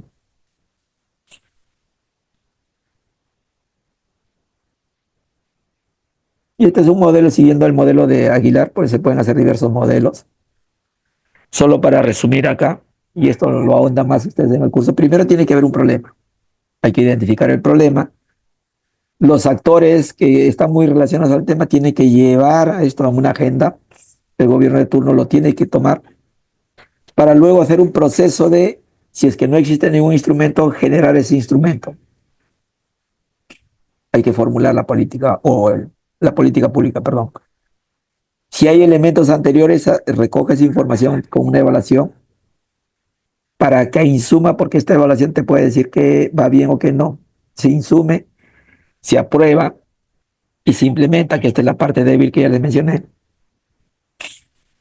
En el proceso de implementación hay que hacer un monitoreo, una evaluación de los procesos de implementación y decidimos acá. Luego de evaluar, ¿continuamos con la misma política? ¿La reformulamos o lo damos por cerrado? Ya no caducó y el problema se resolvió, ya no hay necesidad de implementar.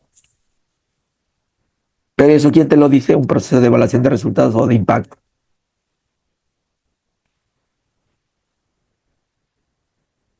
Hay un caso de una política nacional de lucha contra el terrorismo. Esta política se aprobó en el 2019 y lo pusieron como horizonte temporal, o sea, ¿hasta cuándo va a ser vigente? Al 2023. Y se llamaba así, Política Nacional de Lucha contra el Terrorismo. O sea, le daban 4 años de vigencia. Y cuando llegó al 2023, en el 2024 lo evaluaron, la responsabilidad estaba en el Ministerio del Interior. En el 2024 decidieron que esa política ya no se ejecute. ¿Por qué? Porque cumplió su finalidad, resolvió el problema público. En resumen decía, ya no, en el Perú ya no existe el terrorismo. Entonces ya no tenemos política de lucha contra el terrorismo porque lo que mencionan del militar, si sucede algún evento en alguna zona del país, no es por el terrorismo, es por el narcotráfico y la delincuencia, pero ya no es terrorismo. Ya eso para mencionarles un caso que luego de un proceso de evaluación decidieron no darle continuación. Pero hay otros que ya es más como un análisis, una reflexión. La pregunta que yo les haría, ¿alguna vez resolveríamos la anemia en el país?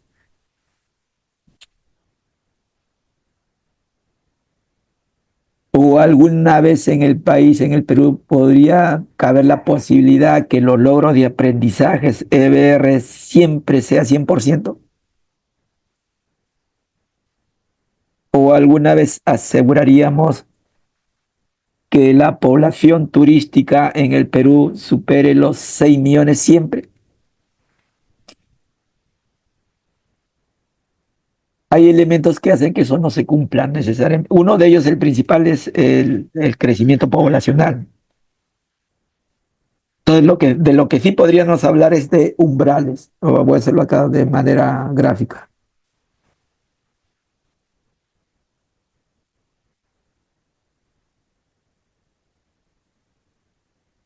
A esto me refiero con umbrales, ¿ya? Vamos a poner de la anemia ya como ejemplo. Igual hasta de la seguridad ciudadana se puede hablar.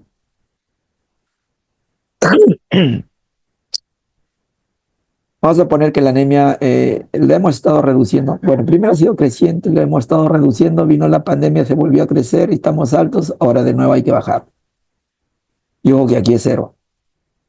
En anemia como país estamos en 40%. ¿No? Vamos a poner que acá es 100. La pregunta que yo les hice es, ¿llegará en algún momento que esta anemia siempre sea cero? O sea, siempre caiga acá. Y yo le digo, mejor fijémonos en el umbral. ¿Por qué? Porque el crecimiento poblacional es el que te hace ese diferencial de si llega siempre a cero o no. Salvo que tengas capacidad desde la parte asistencial, niño que nace, niño controlado. Pero nuestra estructura geográfica no nos permite, porque hay zonas rurales bien lejanas, donde el nacimiento del niño no necesariamente va a caer directamente en un centro de atención de salud, por las mismas prácticas y bueno, hasta por la misma lejanía, generalmente dan a luz en su zona donde están, en su hábitat donde residen.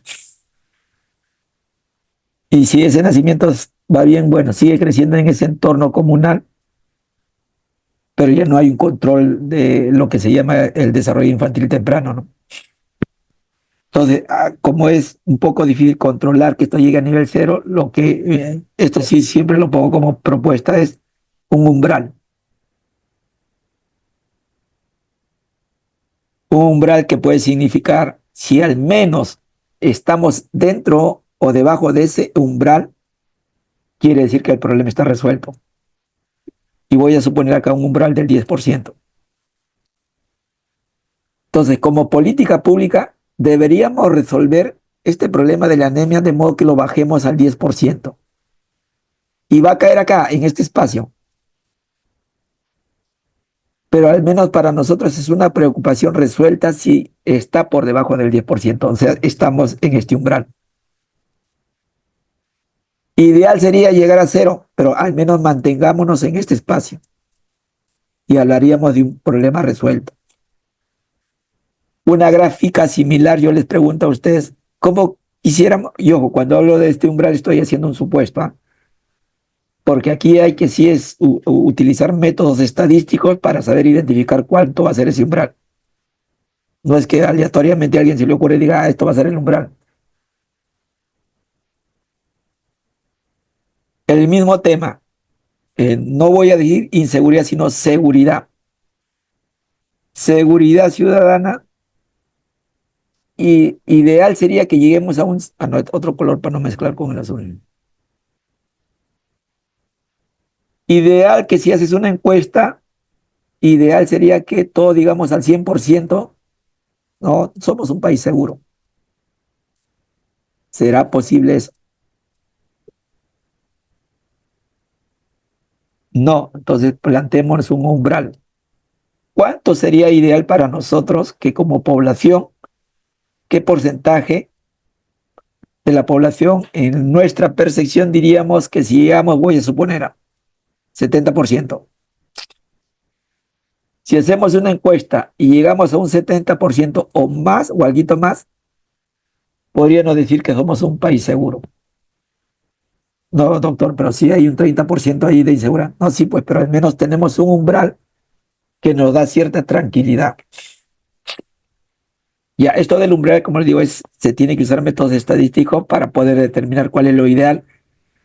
Y ese ideal es ser validado por un espacio multiactor, un espacio participativo. Pero claro, la esperanza que todos quisiéramos es, no, 100% seguro o 0% de anemia. No, pues es que hay un crecimiento poblacional. Y además de ese crecimiento poblacional, tienes que asegurar que los temas de salud, educación, vivienda, luz, energía, todo sea bien provisto por el Estado.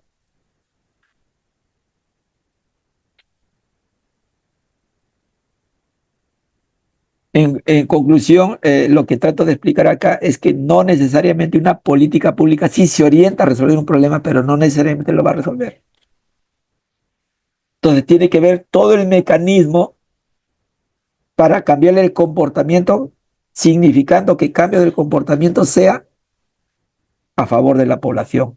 Como este caso de acá, ¿no? La anemia ha ido creciendo, hay que cambiarle el sentido y hay que bajarlo, bajarlo, bajarlo, bajarlo.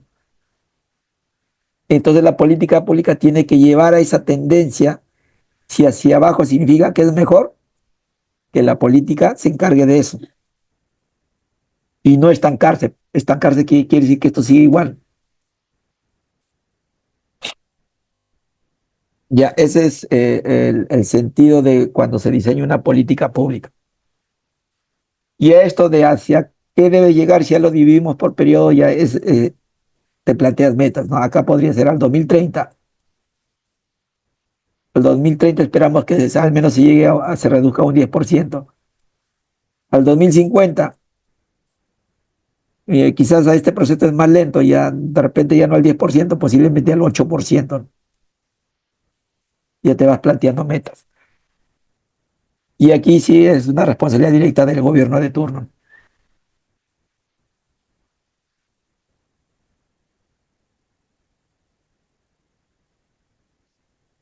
No entendí este comentario que ha puesto Charles, pero solo se va a evaluar lo que concierne a salud. ¿A qué se refiere,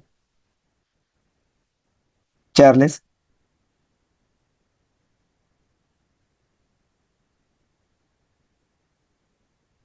Bueno,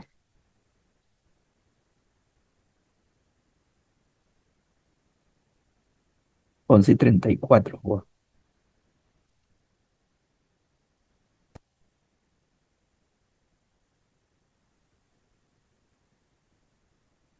Bueno, aquí sí ya no entra al detalle porque este es el modelo de diseñar una política nacional.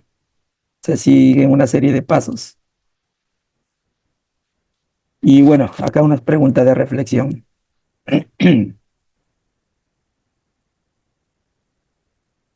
Cuando yo les hablaba, por ejemplo, de esto, que si hay un desastre natural, los agricultores endeudados, eh, con menos ingresos, va a afectar a su mano de obra, que son trabajadores que se van a quedar sin trabajo, no van a tener ingreso y así, una serie de análisis. Este es un modelo de analizar una problemática. Con el estado de población es claro que a mayor nacimiento, mayor población, y a mayor muerte, menor población. O sea, así de simple, esto es inmediatamente captable, pero acá ya lo hace más complejo. Ya mezclas educación, demografía con economía y parte del anterior.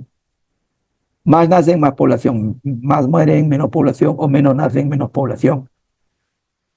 Pero si tenemos más población, te demanda más trabajo. Y si hay más trabajo, hay una posibilidad de mayor crecimiento del PBI. Pero ¿qué pasa con los nacimientos? Si hay más PBI, hay una posibilidad de que se pueda financiar y se incremente la tasa de matrícula. Y si esto se incrementa y tenemos educación de calidad, entonces la posibilidad de nacimiento disminuye. Por ello tenemos una mejor concepción de la realidad y de responsabilidad, y ya no como en los años 50 o hacia atrás, donde una familia tenía 10 hijos o más. No, ya aquí ya se piensa, y con la situación actual, economía que no necesariamente te puede dar una sostenibilidad en el tiempo, no, ya la piensas, o tienes un hijo, dos máximo, más no. Entonces disminuye los nacimientos. Pero si hay mayor educación, mayor formación, mayor tecnificación, hay una posibilidad de mayor productividad, que es lo que nos falta acá en el Perú. Y si hay mayor productividad y mayor crecimiento del PBI, y si a ello le agregas una mayor inyección de capital privado, entonces esto se vuelve un proceso de casi causa-efecto, ¿no? Pero aquí ya viene afectando a la población. En un proceso de crecimiento esto se puede dar, pero si tu población va disminuyendo, tu capacidad productiva también va a ir disminuyendo. Y solo viendo 3 dimensiones, ahora más complejo. Esto ya es para un gobierno. Ya no solo es educación, ya no solo es población. Ahora, ¿cómo cruzas? Los resultados de educación tienen sus efectos en salud, o lo inverso. Yo les hablaba a niño que nació con anemia, él ya no tiene capacidades suficientes como para llevar todo un proceso educativo. En una oportunidad le escuché a un médico, él nos decía, si tú no tratas a un niño con anemia, eso es irreversible, nos decía. Doctor, Sí, le escucho. disculpe la interrupción. Es Sí. por eso que hablando de y volviendo a lo de la anemia, que es en el tema de salud, se elaboran pues las políticas públicas de los programas sociales, ¿no? Como Sí. por ejemplo el Colibarma, que es un programa social donde a los niños, pues, sobre todo de los lugares rurales, ¿no? Y de extrema pobreza, ¿no? En los colegios les dan alimentación, que ahora justamente hay problemas porque han habido intoxicaciones en diferentes partes del país, ¿no? Sí, Entonces, aquí es donde se elaboran pues, los programas sociales como políticas públicas, ¿no? Para así disminuir es. esta desnutrición en los niños, ¿no?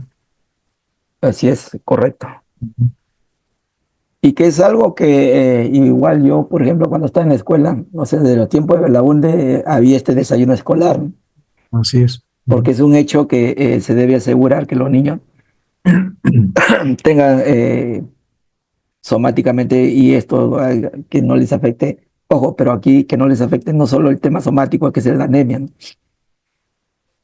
Aquí también ya viene el entorno familiar, la habitabilidad que se dé en su territorio, porque también hay un estudio de la Harvard, el crecimiento emocional del niño, donde ellos hicieron un estudio que por un entorno agresivo o un entorno no comprensivo también le afecta la capacidad cognitiva del niño. Y uso el término cognitivo por el lado de educación, ¿no? Y no solo le resta capacidad, sino generas una posibilidad de alguien que en el tiempo va a crecer en un entorno, dado que ha crecido así, va a desarrollarse en un entorno conflictivo. Y ya no con tendencia a mejorar su educación, sino una situación problemática en la comunidad. Doctor, también eso pues, es un bucle, o sea, de familia en familia se va trasladando esa sensación o de la parte de la sensibilidad y los conflictos, ¿no? Una familia, Correcto. y también la parte de la alimentación también va generando también de familia en familia, porque de una u otra manera la parte física, intelectual y cognitiva ya están afectados si es que han tenido anemia, ¿no? Y la procreación de las futuras generaciones también van a tener ciertos problemas. Sí, es más, no lo he puesto creo que en este PPT. Incluso hay un estudio y varios estudios ya reconfirman de lo que usted menciona, ¿no? Pero usa más el término de la pobreza. La pobreza es intergeneracional. Niño que nació en un ambiente pobre, él y su prole cuando sean adultos van a ser pobres. Salvo las excepciones que alguien me diga, no, pero él nació pobre y luego se volvió empezó en excepciones. Eso no es común en todo lado. Entonces, ¿cómo hacemos para romper esa pobreza intergeneracional? Y ahí sí importa mucho la intervención pública, ¿no? Del Estado. Ahí es el Así punto es, clave de la intervención del Estado para quebrar o dar ese quiebre situacional de la población de extrema pobreza y darle mayores oportunidades en diferentes ámbitos, ¿no? Primero lo que es la sensación de la salud.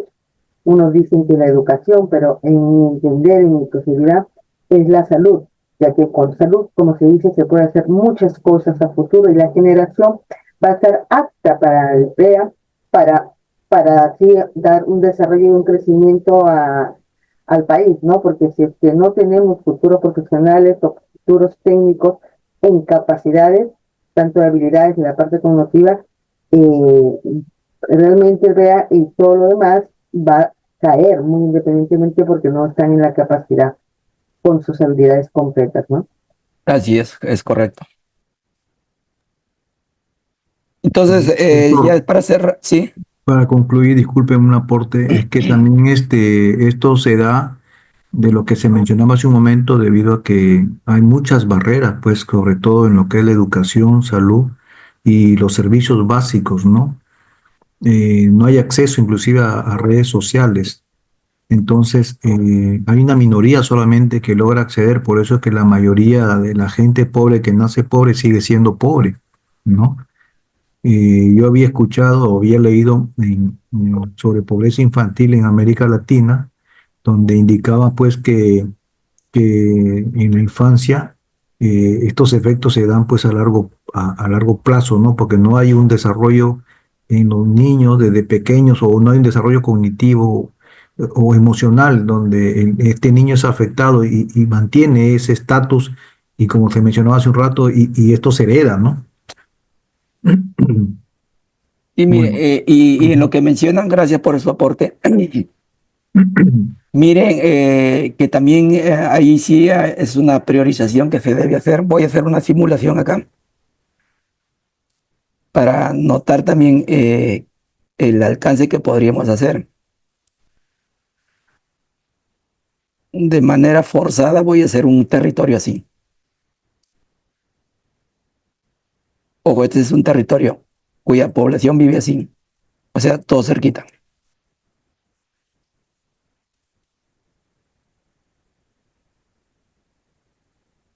Generalmente estos son ciudades, ¿no? Y más aún zonas costeras o capitales de departamento, generalmente, ¿no? Y voy a otro espacio así, otro territorio así.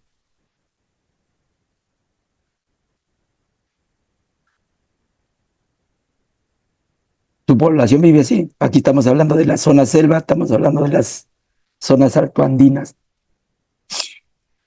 Si tú tienes que poner energía eléctrica, tienes que poner agua, desagüe. El costo de proveer esos servicios públicos a esta población mayoritaria es menor.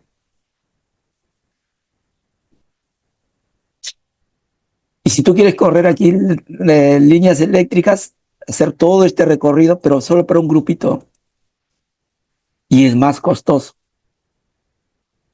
Entonces, esto nosotros venimos revisando y que se está volviendo histórico. Nuevamente hablé de problemas sociales históricos en la sesión anterior, porque más nos orientamos, claro, como costo, e incluso como costo unitario, o voy a llamarle un PBI del gasto, atiendes a más población con menor presupuesto comparado con esto, y esto muy poco se hace. Entonces, ¿cuál es la estrategia para atender esta población cuando el servicio público es muy costoso? Me acuerdo en una sesión alguien me sugirió, y que me parece válido, porque él trabaja en estos temas de provisión de servicio, y decía, mire, aquí corres toda una red eléctrica, una red de saneamiento, una red de agua. Aquí, dado que es más costoso, entonces aprovecha la naturaleza. Si es y él ha mencionado porque reside en zona selva, aprovecha la naturaleza y usa eso para electrificar a la comunidad. Y incluso lo puedes hacer de manera artesanal, porque la consecuencia de no tener servicios públicos acá es justo lo que ustedes han mencionado. ¿Cómo es que te puedes desarrollar en educación si no tienes ni siquiera energía eléctrica para estudiar en la noche? ¿Cómo es que te puedes cuidar en salud si ni siquiera tienes agua? ¿Cómo te cuidas de la limpieza de los alimentos para el consumo y no te afecta en tu salud? ¿O con qué seguridad puedes desplazarte a una institución educativa? Mira, tú estás acá y solo hay una escuela por acá. ¿Cuánto tienes que caminar? 2, 3, 5 kilómetros. Porque dado que la población es pequeña, no hay una movilidad que te tenga un horario permanente de ida y retorno. Entonces solo te queda caminar y regresar. Donde estas zonas, por ser retiradas, son generalmente zonas agrícolas, y los padres prefieren a los niños como aporte al mantenimiento, manutención del hogar, ser parte laboral y educacional. Lo menciono esto porque nosotros estamos trabajando con Colombia para elaborar un plan binacional de integración fronteriza, y en un momento de hacer diagnóstico nos encontramos con toda esta zona de Putumayo, lo dispersa que es la comunidad que habita en esas zonas, y bastante, no digo complicado, pero sí tomaría bastantes años proveerle de los servicios públicos a todos ellos, ¿no? Por correr toda una red, bueno, son proyectos de inversión grandes. Entonces ahí es donde, ahora pónganse ustedes en el lado político, ya no en lo académico, ¿dónde priorizarías más? Entonces, priorizar tampoco quiere decir no hacer. Generalmente priorizar se dice, tienes uno, tienes acá dos. Priorizar, ¿qué es? ¿Haces uno o haces dos? No, la concepción que nosotros reflejamos, priorizar, es darle mayor concentración al número dos sin dejar de hacer el uno. Entonces el uno lo vas haciendo progresivamente, poco a poco. Pero no quiere decir que no, nunca lo vas a hacer. Pero sí notamos que los gobiernos hacen eso, dejan de hacer.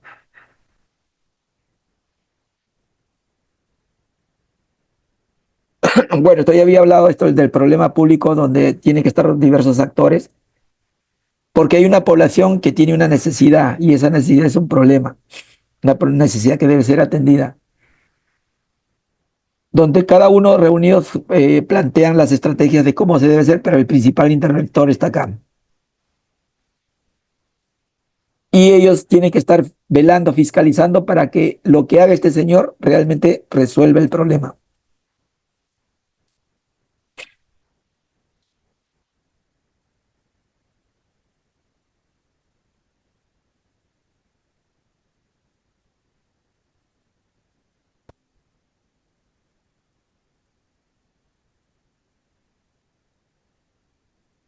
Y el tema es que basado en esta gráfica hay muchos actores acá. Y es lo que, esta es nuestra realidad. Cuando se diseña una política, no quiero connotar, porque no necesariamente es así, que todos alegremente se reúnen para ver cómo resolver un problema. Y emocionalmente, en el primer momento, cuando se convoca, todos los participantes están sensibilizados. Sí, vamos a ayudar, vamos a aportar, vamos a resolver. Y conforme eso se alarga, esa expectativa con que iniciaron va disminuyendo.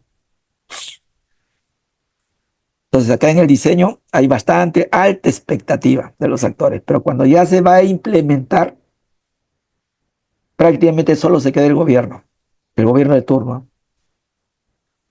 Y todos los demás actores, ahí, porque se regresa. Y este actor de acá, y este actor de acá, y este actor, y esto, ya no intervienen acá. Bueno, estos de acá intervienen, pero más por intereses propios. Entonces aquí se queda solo el Estado, ¿no? Entonces, ¿quién vela por la implementación? Aquí viene esta comparación que les hice con este experto chino, que en democracia por la característica escuchamos acá, pero acá, ¿qué tanto escuchamos? Pero escuchamos para aplicar y mejorar las quejas, no para sentarnos y escucharlos, firmamos un papel, pasan 2 años y ese papel sigue ahí como papel, sin logros. Y esto se complica peor cuando ya tenemos que evaluar la implementación. Si aquí está el Estado, pero más disminuido. ¿Por qué? Porque acá los que expresan que se deben identificar mejoras, que las identifican y que proponen cómo mejorar, más se queda en el nivel técnico operativo y poco escala a veces al nivel de alta dirección.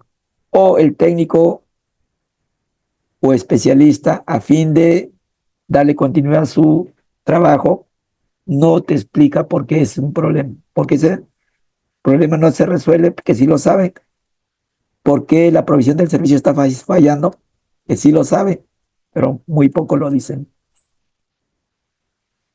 Entonces, todo esto nos debilita en el proceso de lograr cambios, que significa resolver un problema público.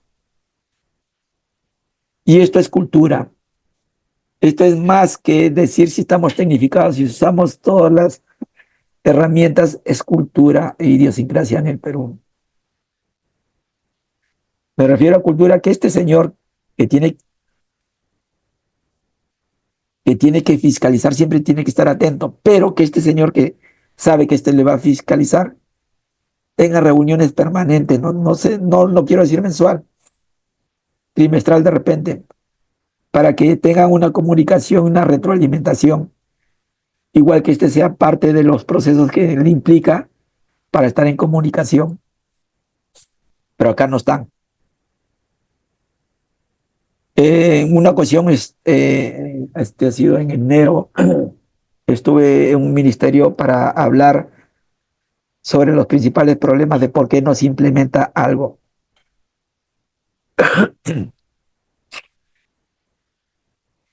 Y el principal problema, mire que es más de un manejo de personas, más allá de las capacidades y de tener expertos o de tener presupuesto o de contar con herramientas, es la coordinación.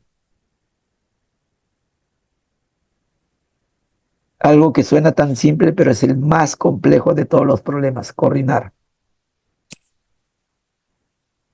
Porque como les mencioné, las políticas son multisectoriales, entonces tienes que sentarte en la mesa con los otros actores que son de otros ministerios y aparte los no gubernamentales, pero no sentarse para una reunión de amigos, sino para analizar si se va avanzando bien y con encargos. Mira, nos volvemos a reunir de aquí a 2 meses, hemos identificado que hay un cuello de botella acá, venimos ya con la solución aplicada, no la propuesta de solución. Entonces, y nuevamente, así como se da acá hay bastante emotivos participantes. En la primera reunión de coordinación, excelente. Después ya desaparecen, no hay interés, no se da la reunión, no cumplen sus metas que se han planteado de aquí a 2 meses, 3 meses. Y se queda un vacío, tanto así que inicialmente podría ser a nivel ministerial, luego a nivel de dirección general. Te vas por la reunión 5 y ya están mandando a un técnico o a alguien que ni siquiera toma decisiones. Y se dilata el tiempo y finalmente ya no hay reuniones. Y por tanto la implementación de la política sigue en el ritmo funcional como se ha iniciado y no se genera ni un cambio.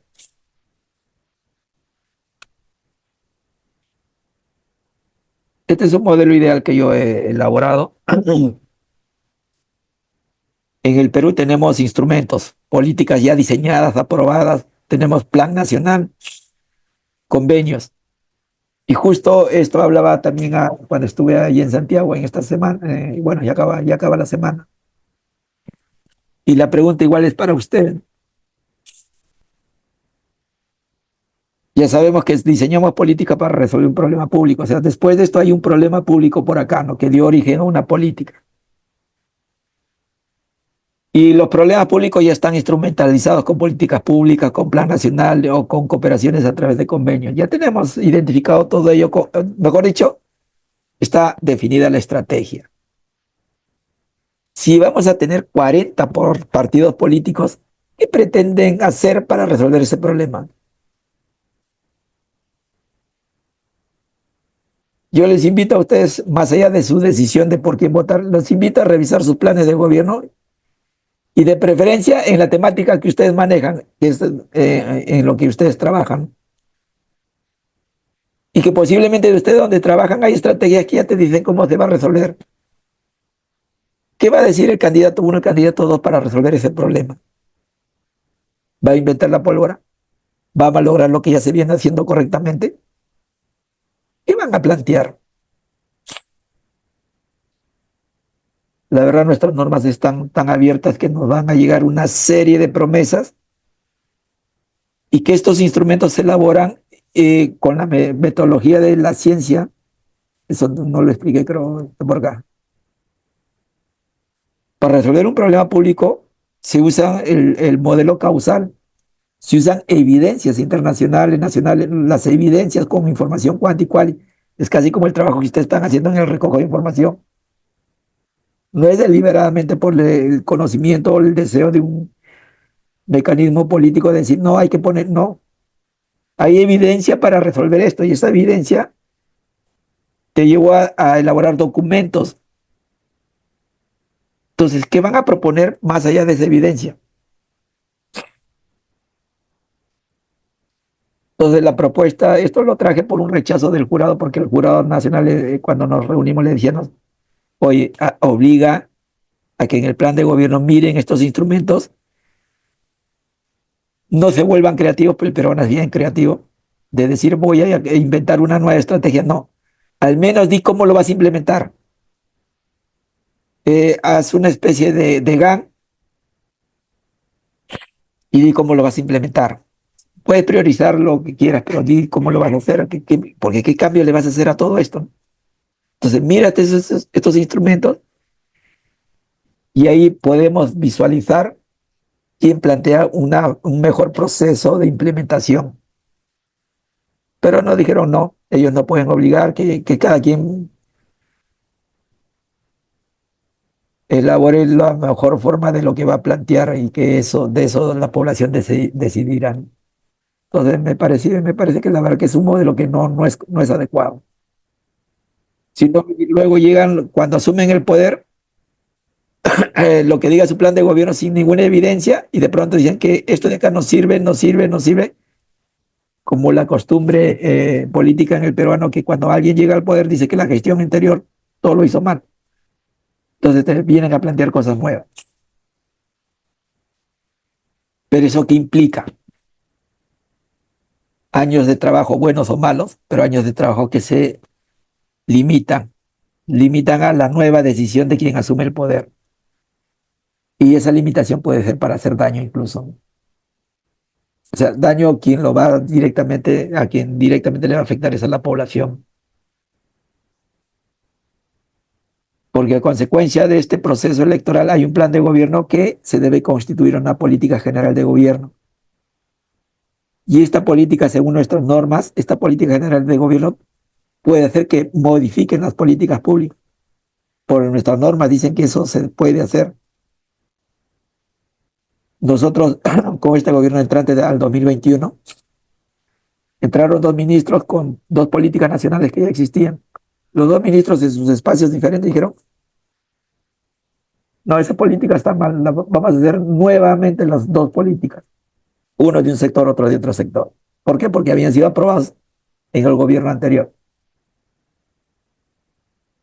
Pero como nosotros ahí sí ejercemos rectoría en el diseño de esas políticas,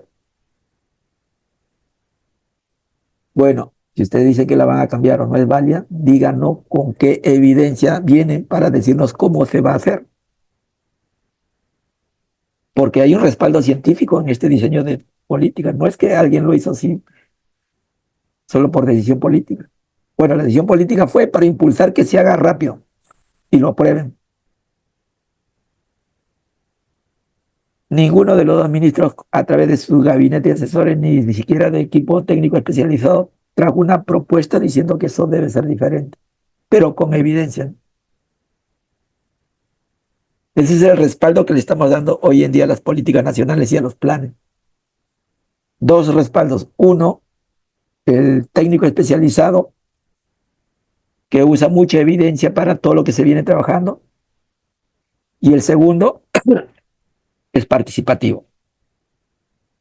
No es un instrumento que lo hace un gobierno de turno X, sino que sí, promovido por ese gobierno de turno, pero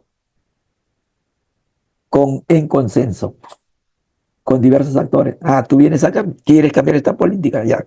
Reúnete con todos esos actores que ellos han dado su ok, han validado ese instrumento que está basado en ciencia. ¿Cómo lo vas a aprobar? Entonces, si apruebas un instrumento político plan bajo tu propia opinión, criterio o porque tú quieres aprobarlo, debilitas la gobernanza ahí. Ya no tiene aceptación. Y eso nos sucedió con una política que todavía está en proceso, ¿eh? Un ministerio X reunió a un grupo y ya estaba a un paso de aprobar la política. Pero ¿qué no había hecho? No había convocado a las comunidades aborígenes. Hicieron la protesta y dijeron, en ningún momento has hecho una consulta previa. Entonces, si tú vas a aprobar eso, nosotros vamos a salir en protesta. ¿Qué hizo que este ministerio se traiga abajo todo el proceso y a partir de cero de nuevo? Pero haciéndolo participar a estas comunidades. ¿Por qué?